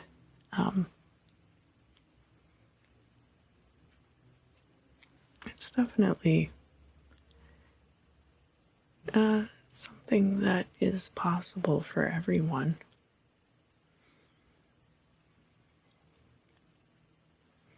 Because Virgos have such an attention to detail, they can be very good visual artists. What else do I need to tell Virgo about the week ahead? I just keep hearing you're not going to be. I feel like that's not telling you you're not going to be X, Y, or Z that you want to be. I think what that is saying is that any of these concerns that you have, will I be overextended? Will I have writer's block? I think that's a reassurance that all of these false conditions that you've built up in your mind don't actually exist. You're not going to be feeling that way about it. And even though it's in the negative that I'm hearing it, I think it's actually more of a positive reinforcement. Because the things that you might be imagining that might happen are more fear-based than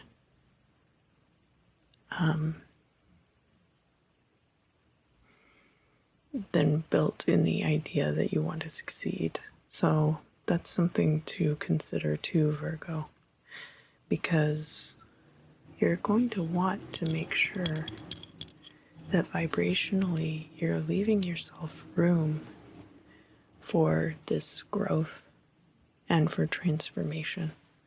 And transformation can be scary, but you'll be so much happier that you did it. All right, let's move on to the bibliomancy. Just direct your questions right here into the cover of the book. Yeah, okay. I hear that loud and clear.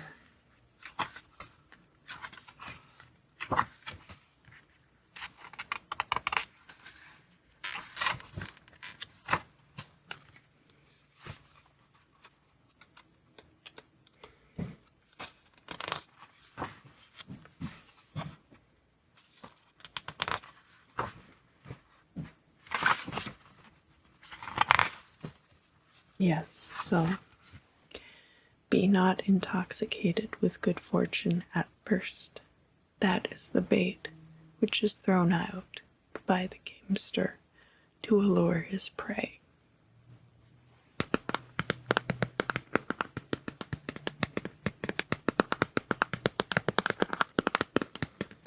And when I say that,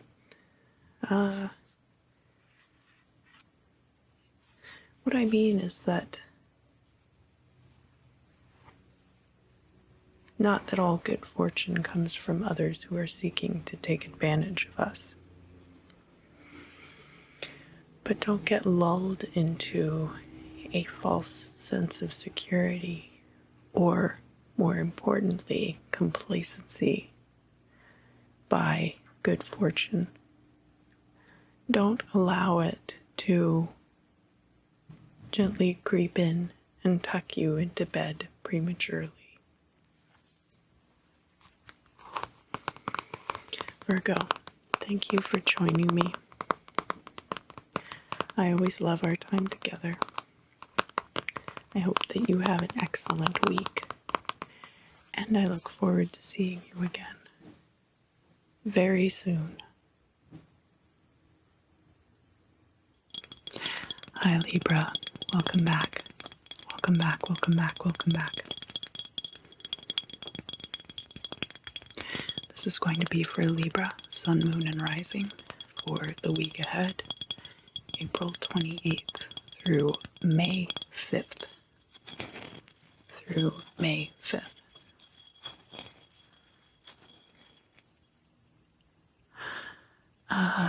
Some of you are going to be studying oceanic cultures, possibly. Hearing oceanic. There could even be oceanic exploration. So some of you might have the opportunity to go deep sea diving or use one of those remote submarines with the cameras in it. Could be something like that. Oceanic exploration. I have this book that I bought at a thrift store, and it's called Lost Liners, and it's Robert Ballard and Ken Marshall, who I think originally came upon the crash site of the Titanic. And a lot of pictures from their finds. So it could be something like that. You could also, Libra, this could be about diving very deep into your subconscious. Like the well, going to the bottom of the well and dredging up things that are down there, things that perhaps you did not mean to uncover or you did not wish to uncover. That's not always bad. Hold on one moment.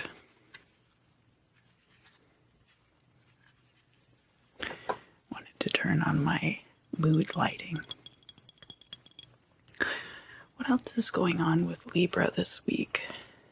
I mean, I think a lot of you are planning to get vaccinated soon, if you haven't already started that process.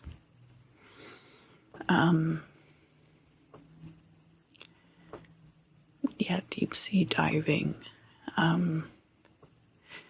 Just diving in general, diving into a book, diving into skullcap. Skullcap is an herb, so it could be that skullcap is being advised for, it's a nerve tonic, so good for anxiety.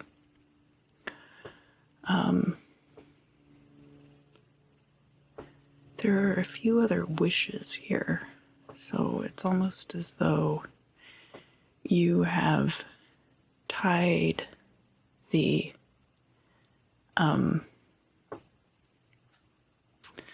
acquisition of a certain resource is tied to a wish for you.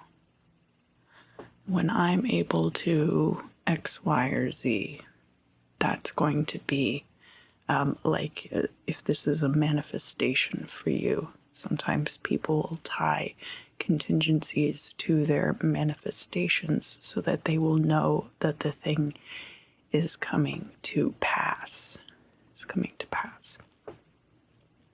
So some of these contingencies are starting to fall into place for you if you have set forth that you are trying to manifest something. And I'm hearing the people around you are working just as hard to have these things come to pass as you are.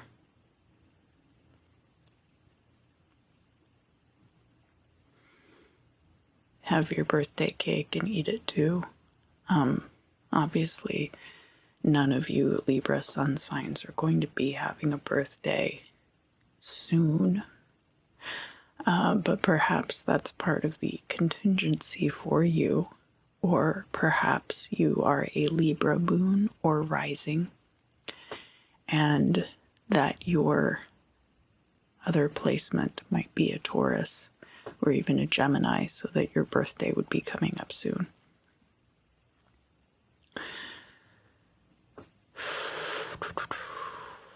For others of you, I'm seeing stock taking, but I'm also seeing stock like broth. So there could be some kind of connection between those two, that the stock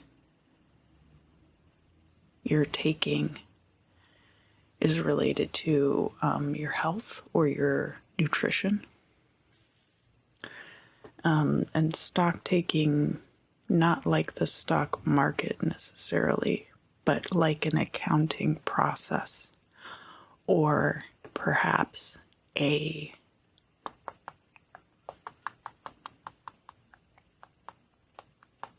inventory. That's the word, inventory.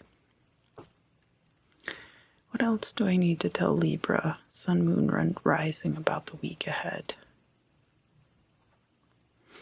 So during this stock taking, you're going to be checking for gaps, checking for the gaps in your, either in what you have, in the files. If you're looking through files, you're going to be looking for gaps in nutrition, possibly. And that too is going to bring you closer to this overall goal that you are seeking answers to. All right. Let's move on to the bibliomancy portion of the reading. So, if you would direct your questions right here into the cover of the book. I think I've got it.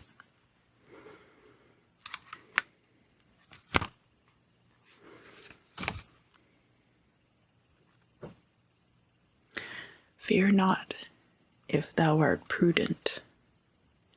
The patient may look forward to length of days. So you might have been concerned about your health, and this accounting process might be part of improving your health, but it also looks like you will have a long life ahead of you. Libra, thank you for joining me. I always enjoy our time together, And I look forward to seeing you again very soon. Hello, Scorpio. Hello, Scorpio. Scorp. Welcome back. Welcome back. Welcome back. This is going to be your forecast for Scorpio, Sun, Moon, and Rising for the week ahead of April 28th through May 5th. That's Wednesday to Wednesday. Scorpio.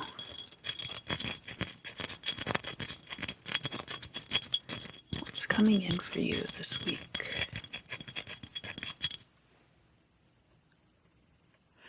You've got several different $1 million contracts sitting on your table.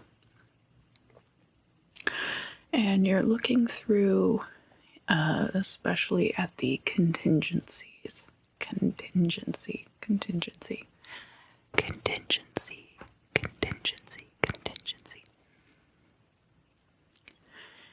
And why this is important is that you want to make sure that the deal you are signing up for is not going to be a burden to you later, that it will be a good deal for you and a good deal for the other party involved, so that it's mutually beneficial. And I think you are taking your time to look over these contracts. Now, while you are ruminating over the possibilities, there is a chance that some of these offers might be taken off the table. But it's important to recognize that anything on that flimsy of a foundation is not something that you will wish to pursue further in the future. So I think that it will be just fine for you to wait and see on a lot of these circumstances, and that it will not be a detriment to you, or that anything bad will come because you did not jump on an opportunity. You may end up signing more than one of these contracts, but I don't think that you will sign more than 3, because I think that what you are looking for and what the other party is looking for is pretty specific. So you will have your pick of options whittled down to the handful that are most ideal for you. What other opportunities can Scorpio look forward to this week? You've already gotten pretty well started on a few of these. As far as the planning process is concerned, and as far as mental preparation is concerned, that you are not strictly waiting around for something to happen and then wondering if it's right for you. This is a path that you've gotten at least part of the way down before, and now you're working on quite literally sealing the deal. Sealing the deal. What else do I need to tell Scorpio, Sun, Moon, and Rising about the week ahead? Literally just that you need to keep putting one foot in front of the other as far as this process is concerned. It may have slowed to almost a crawl. And keep in mind that Pluto is going retrograde in Capricorn this week. So, even though you are not the sign that Pluto is in right now, Pluto and Scorpio are very tied together. So, just be mindful that that is going to be emphasized. So the situation may have to do with your work, but that's not necessarily the case. And I think we'll move on to the bibliomancy.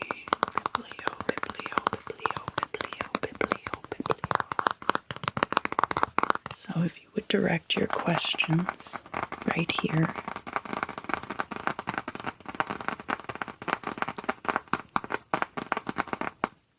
All right, I think I got it.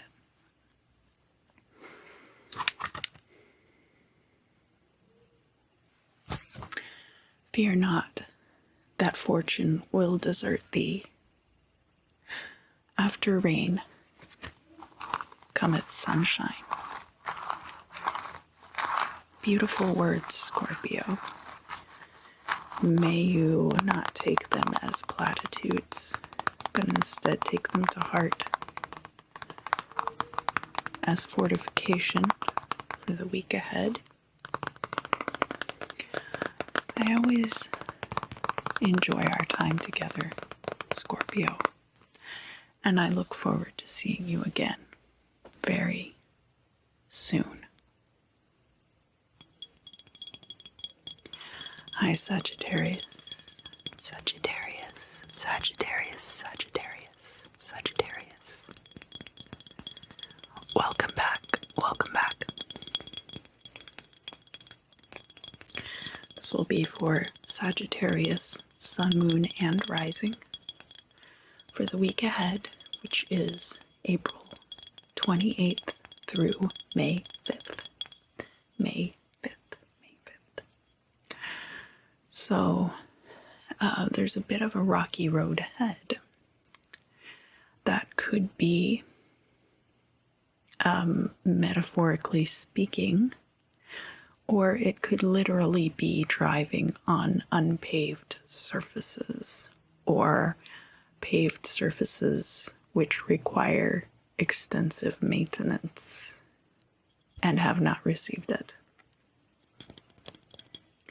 There are a couple of different ways you could take that. You could be driving out to a turnout on a mountain road. Those can be often unpaved. Just the dirt getting kicked up and gravel underneath the tires. I'm definitely feeling that. I don't think you'll be in any danger. I think the road's just going to be a little bit rough. A little bit rough. A little bit. But the important thing is not to focus on what's beneath your feet, but rather to focus on the incredible view. So I do think we're talking possibly about going out into mountain ranges, possibly of some sort, where you would be able to go out onto an overlook that might be unpaved. Don't lose your footing. Yeah, the air is a little bit damp, actually. So this might be an area that gets quite a bit of rainfall. The air is damp, but also has like a crispness to it, like it's a little bit cold. So there could be a trip into the mountains. It's a little overcast and cloudy. It's not like full-on sunshine. Evergreen trees. I'm seeing a lot of evergreens, more than deciduous. I believe that evergreens might require more consistent rainfall, like conifers.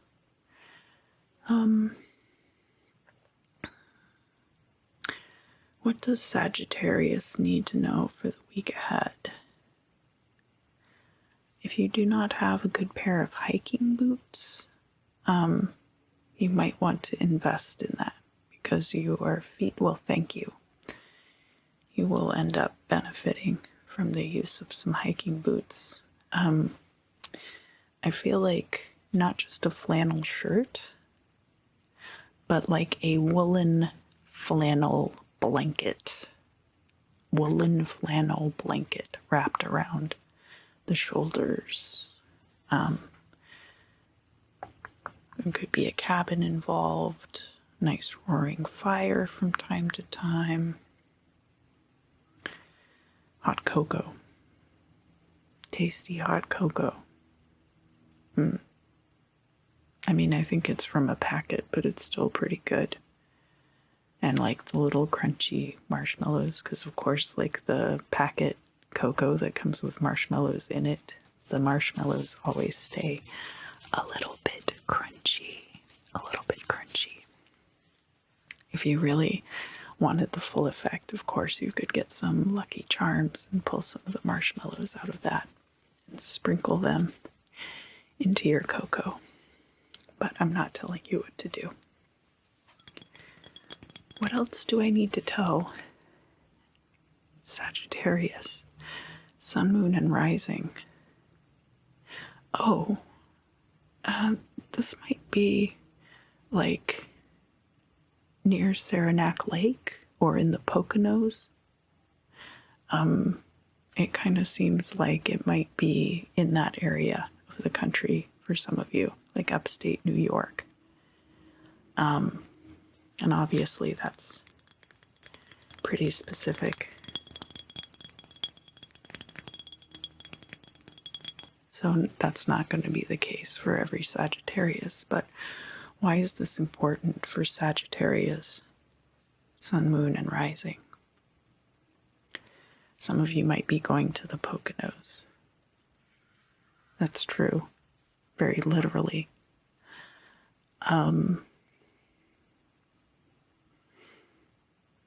Yeah, and like the Adirondack Mountains.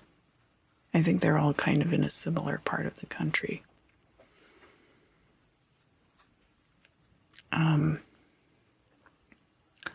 But the idea being of taking this retreat.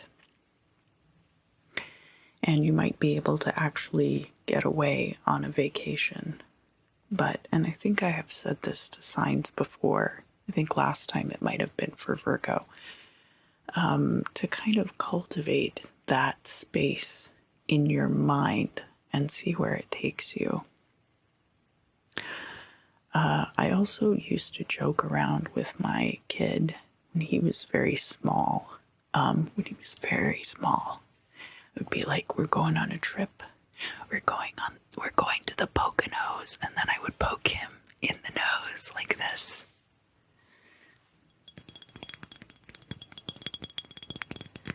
We're going on a trip. Where do you want to go?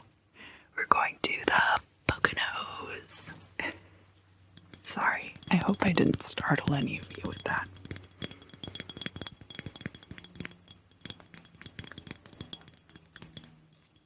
It might become kind of like a fun game where you start creating an imaginary vacation around this place. And it could be the Poconos, the Adirondacks, it could be the Sierra Nevadas, it could be mountains that are near to you, it could also be mountains that are far away. There could be lakes there or rivers, but there doesn't have to be. It's up to you.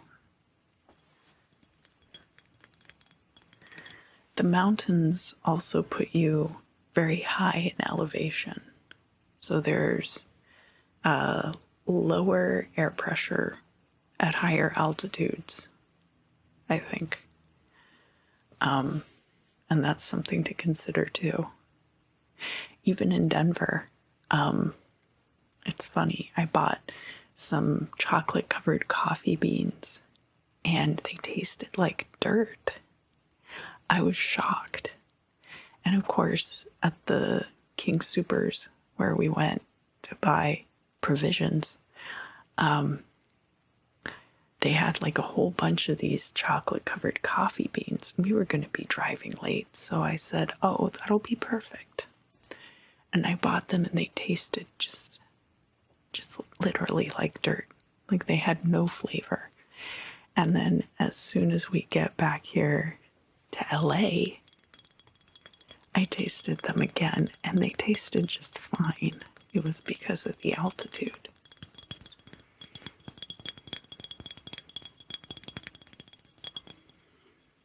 Is there anything else that I need to tell Sagittarius, Sun, Moon, and Rising about the week ahead?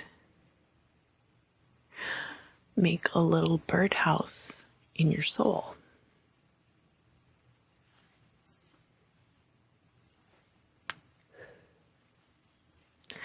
Let's move on to the bibliomancy.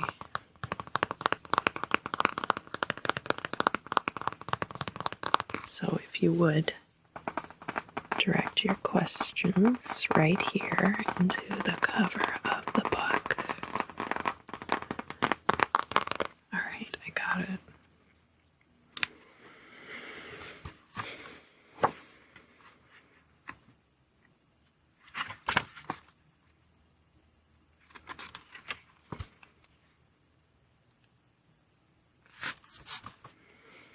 Let not thy hopes of recovering what thou hast lost be too sanguine, and let not the love of fame blind thee to the interests of thy fellow creatures. So in both of those cases, really what they're saying is don't be too bloodthirsty.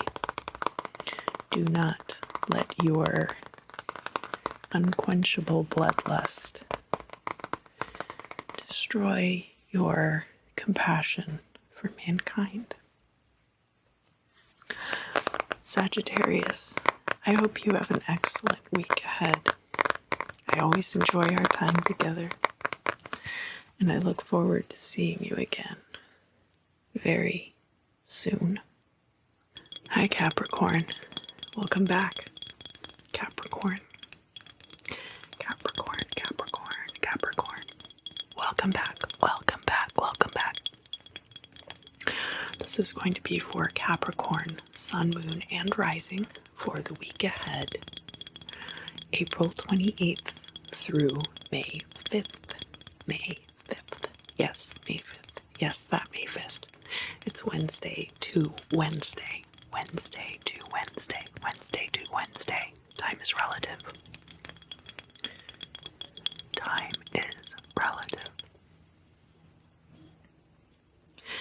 Grandmothers and cousins, and there's like a big casserole dish of mac and cheese and some marshmallow salad, and rolls, like dinner rolls. There might be a few rotisserie chickens and maybe a turkey or a ham or something like that. There's like quite a big spread of food, and a lot of family members around.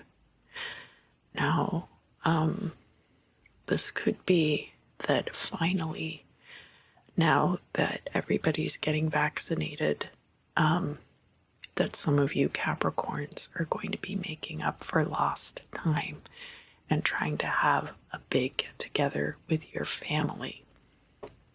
So, if that is the case, just continue to be a little bit cautious. But I hope that you do have a good time, and I'm sure that you'll all be very glad to see each other again. This could be for some of you who have, that a lot of your family has passed on. That might not be the case. This might be a situation where a lot of ancestral energy is coming into you in a loving and nourishing and nurturing way. That these energies are showing up in your life. And I see you here at the head of the table, possibly in a place of honor, being asked to lead the blessing. raise a glass of seltzer water or beer or whatever it is that you like to drink, and give the benediction for the meal. It's very cool. Yeah, I see a lot of family here too, from the very old to the very young. And there's like a kids' table too.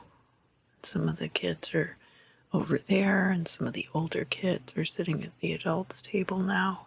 It's like a Thanksgiving or a Christmas type celebration. I'm not seeing a lot of, oh, you know what else this could be?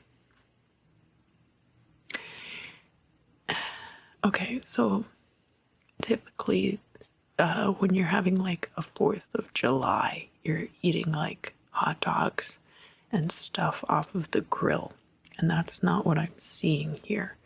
So it could be a situation where instead of having just the very casual affair that one usually has for the 4th of July, it was determined that instead it would be treated as a potluck, because Christmas and Thanksgiving were not properly celebrated.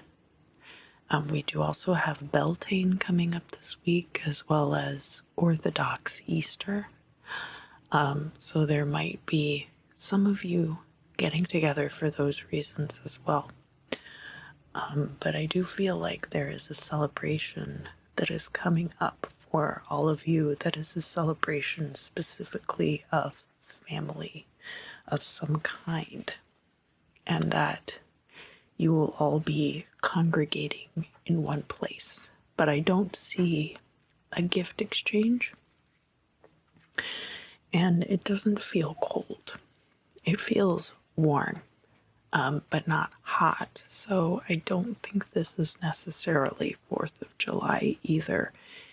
It could be Memorial Day weekend, that because all of you have the same day off or something like that, that your whole family decides to get together, or it could be randomly happening this week just because. Maybe you're just celebrating everyone getting vaccinated. That's possible too. But I do feel like there is going to be, for a lot of you Capricorns, a big family gathering. And again, this could be happening on the ethereal plane. This could be a situation where you hear from a lot of your ancestors and relatives who have passed, and that they might even have messages for you about some of the younger generation. What else do I need to tell Capricorn, Sun, Moon, and Rising about the week ahead? Horses. It's a very old horse, so been in the family for a long time.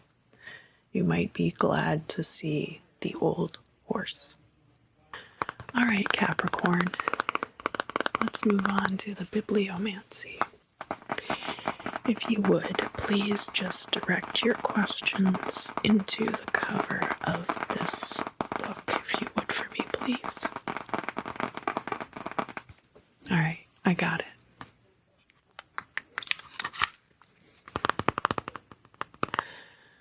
When thou goest forth from thy dwelling, no harm will overtake thee. So hopefully you'll have a fruitful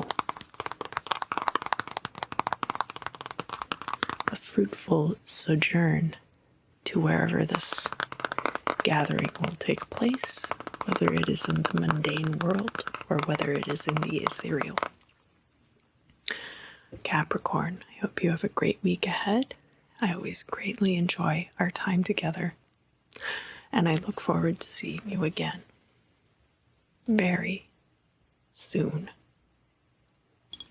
Hi, Aquarius. Hello. Aquarius. welcome back. Welcome back, welcome back. This will be for Aquarius, Sun, Moon, and Rising for the week ahead, which is going to be April 28th through May 5th. Aquarius, what do we have going on for you this week?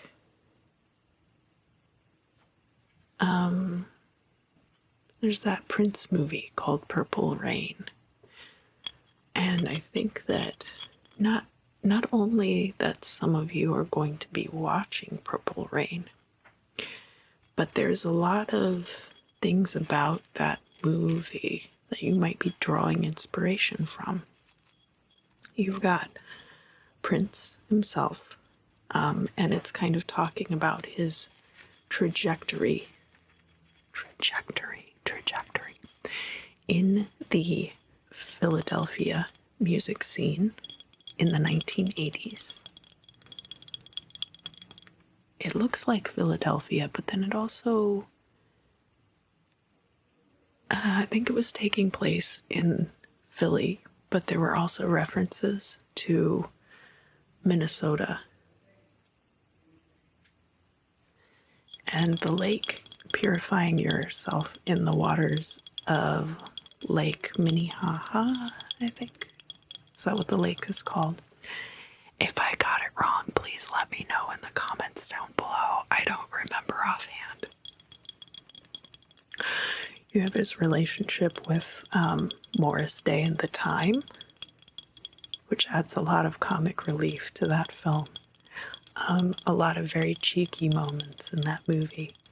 It's a very entertaining film. It's got like everything. Apollonia and Apollonia 6. Shooting love in your direction.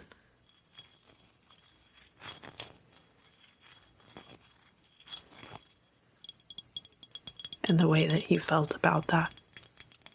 The way that Prince felt about it.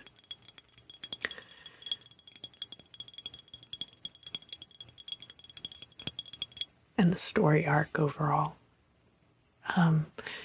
Some of you might be looking for inspiration in the costuming. The costuming, of course, was very distinctive. The stage show, the attitude, the swagger. Not just the swagger of Prince either, but the swagger of like Morris Day. Apollonia has her own swagger. There's a lot to draw from. Wendy and Lisa. What else do I need to tell Aquarius about the week ahead? What else about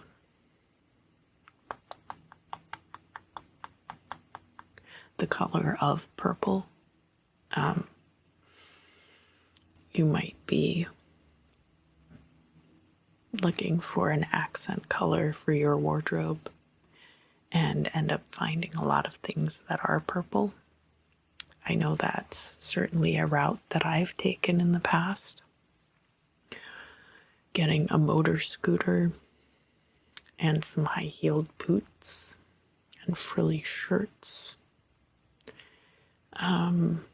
Or it could just be, especially if you're a performer of any kind, you might be really like honing and crafting like the stage presence and the presentation for your band or your musical project. And that can be, that can translate to a lot of different areas of performance. Like it doesn't just have to be music. You could be a performance artist. Even if you're involved in something like ritual magic, that might also apply. Or if you're an artist. Artists aren't as known for their personality, but you might be kind of revamping your artistic style.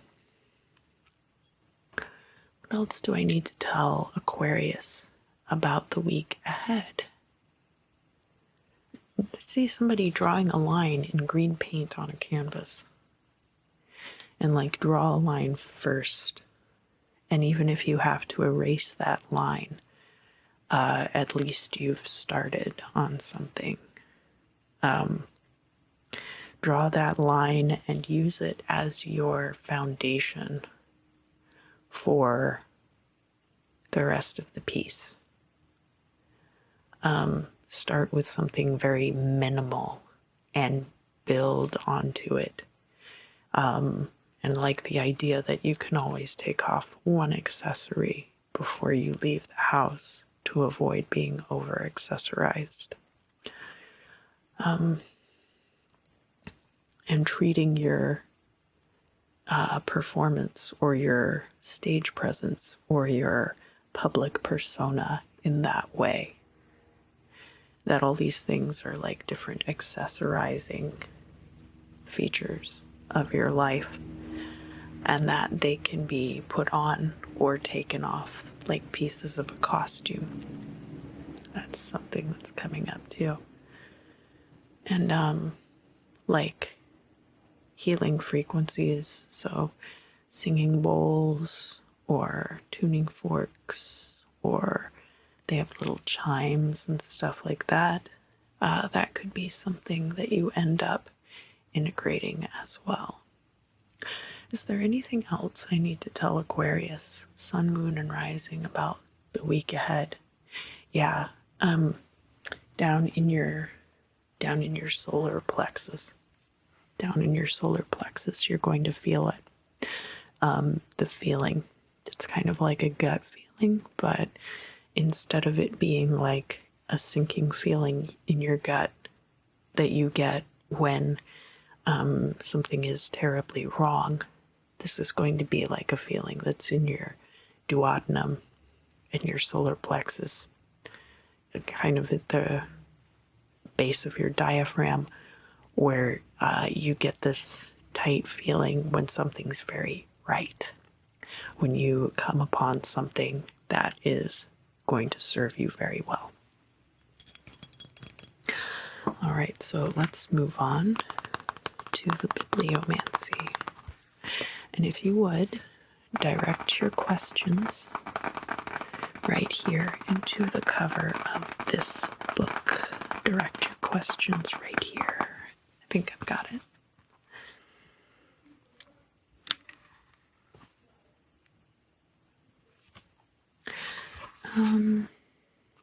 This union will be productive of real happiness. And that union could be with another person. It could be with a group of people in a band. It could be a business contract. So just keep any of those things in mind. Aquarius, thank you so much for joining me today. I really appreciate our time together. I hope you have a great week, and I look forward to seeing you again very soon. Why, hello, Pisces. Welcome back. Welcome back. Welcome back. This is going to be your week ahead for Pisces, Sun, Moon, and Rising for April 28th, Wednesday, to May 5th, also Wednesday. What do I need to talk to Pisces about for the week ahead? I'm hearing something about shadow people or shadow puppets. Shadow people or shadow puppets. So if you're having issues with sleep paralysis, it could be shadow people. But this could also be something where it's like the shadow people are representative of something else. And with shadow puppets, it's a flat piece of material. Sometimes parts of it are translucent or transparent, and you press it up against a screen. And that's how you create the action with the shadow puppets. some of these shadow puppets can be very ornate. My mom used to do puppet shows at all of the libraries around DeKalb County in Georgia. That's kind of like the metropolitan Atlanta area. And she had a shadow puppet screen, and there were a few shows that she would do involving shadow puppets. So it could be that you're seeing projections of things that are actually very two-dimensional.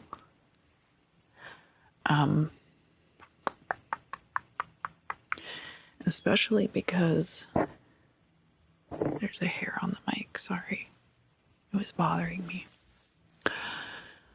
The way that a shadow screen works for shadow puppets is that the screen is here between you and the audience. And then you're behind the screen and you press the flat cutouts against the screen. And then behind you is the light source. And so the light source will shine through the screen and the characters will show up on there. And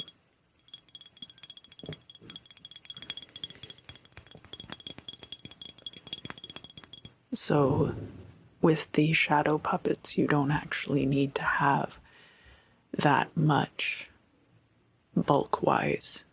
It's not like rod puppets or hand puppets. You can fold them up into a folder to keep them safe during transport. But the screen itself is kind of cumbersome.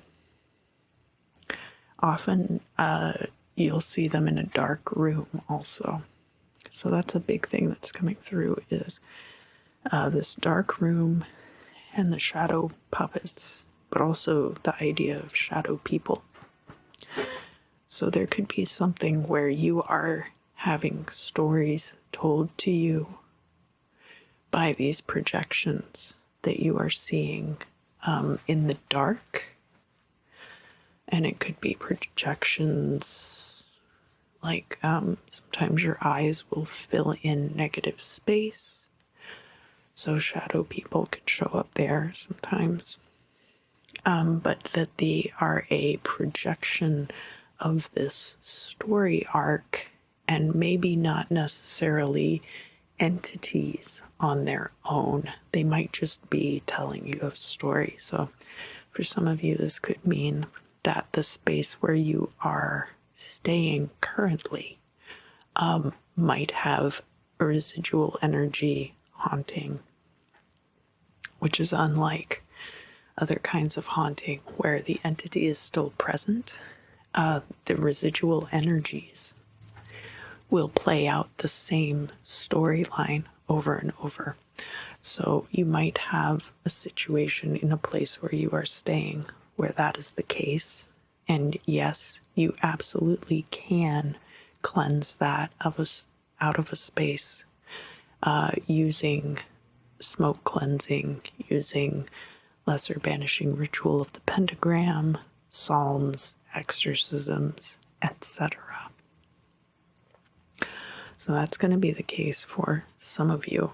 For others of you, there's very much like a Seven of Cups energy, where these things are illusions or projections. So there's a narrative that's playing out in your life, and it might seem like there's a contiguous storyline and that all of these things are very real, but there might be situations in your life, Pisces, that actually are projections of two-dimensional objects and have no bearing at all on your mundane existence, and might not have any bearing at all on your ethereal existence. So I hope that makes sense for you. I think that's about as well as I can explain it.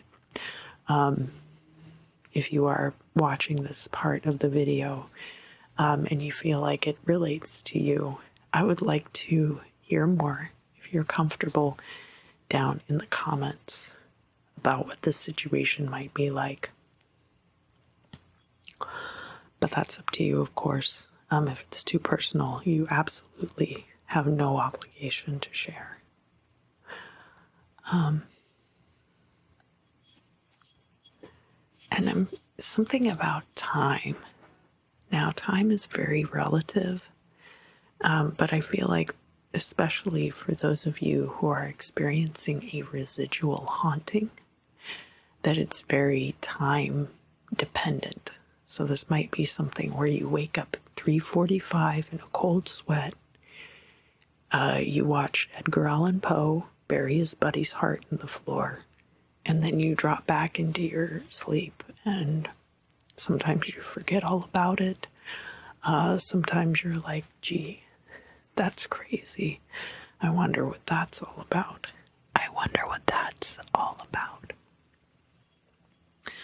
So for some of you, there are aspects of this that are very time dependent.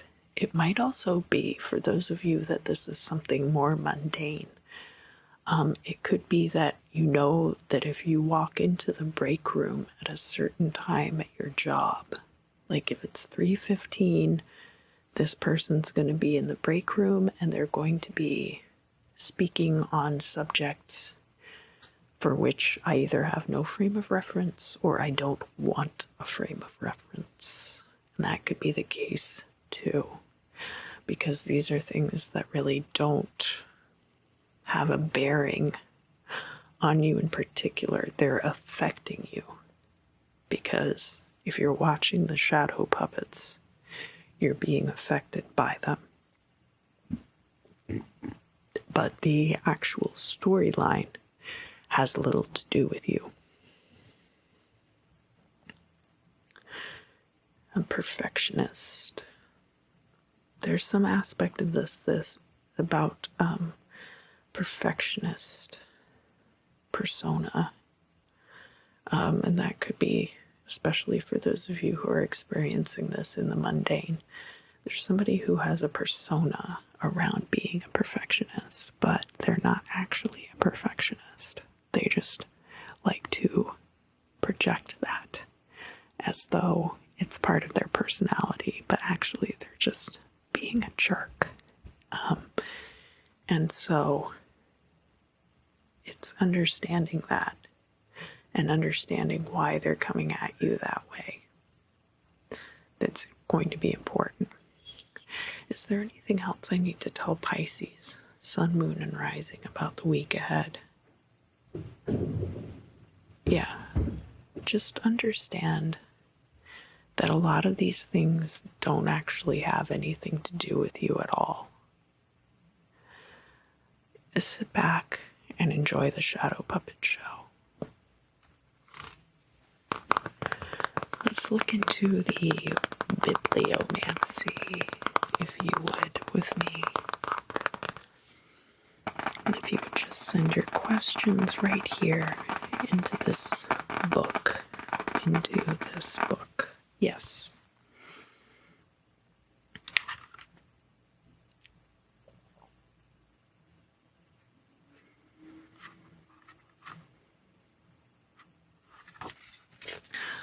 Doth the wolf tamely relinquish his prey, or the fox his booty?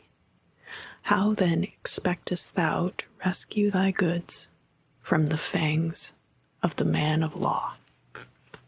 And there really is no need, and especially in your case this week, Pisces, I think it would be fruitless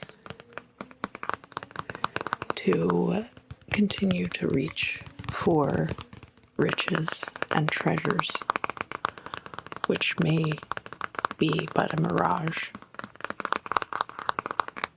So keep kind of a grounding of your own this week.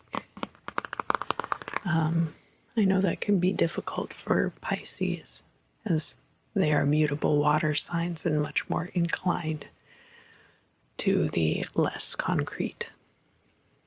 But I wish you the best of luck over the next week. I hope it goes well for you. I always really enjoy our time together.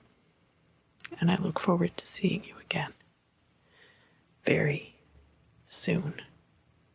All right, so let's look at the wax.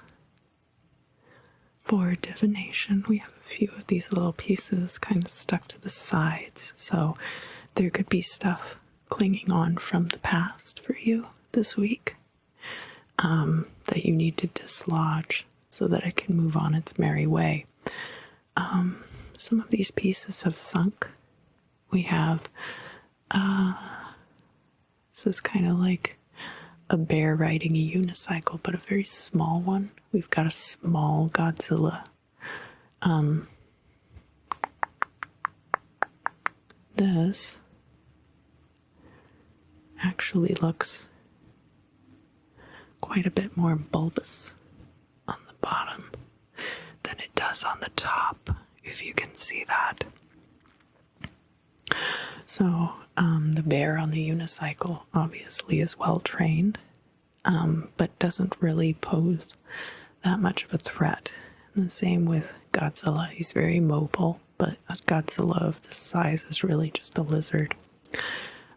We also have over here a seal balancing things on its nose. We've got a tropical fish. So it looks like there's a taste of the exotic here. There could be some sideshow energy, some performance energy. That did come up in a few of the readings. Golf club, possibly some of you playing golf or going for a nice long walk.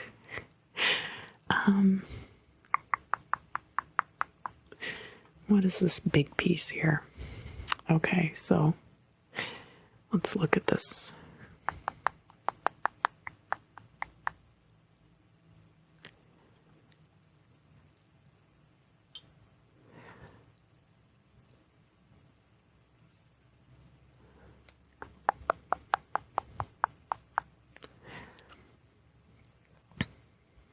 We have kind of a tree. And the tree can be about longevity. It's a cartoon kind of a tree as well. So, and a couple of toadstools. So, could be urging you to visit the forest. Could also be a situation which has taken quite a long time to develop, and longevity of these situations. Life is a stage, possibly, and all of the people in it players. Thank you, thank you, thank you. Thank you for joining me this week. I hope that you enjoyed this video. If you did, please leave me a comment down below, and if you think it would help others, please share this video with them. I also want to invite you to submit questions for future Q&A videos. I'll have a link for that down in the description. I will also be accepting your dream experiences if you would like to submit your dreams for magical analysis and interpretation. Magical analysis and interpretation. So those links will be down in the description box. I always enjoy our time together. I hope that you do too. And I look forward to seeing you again very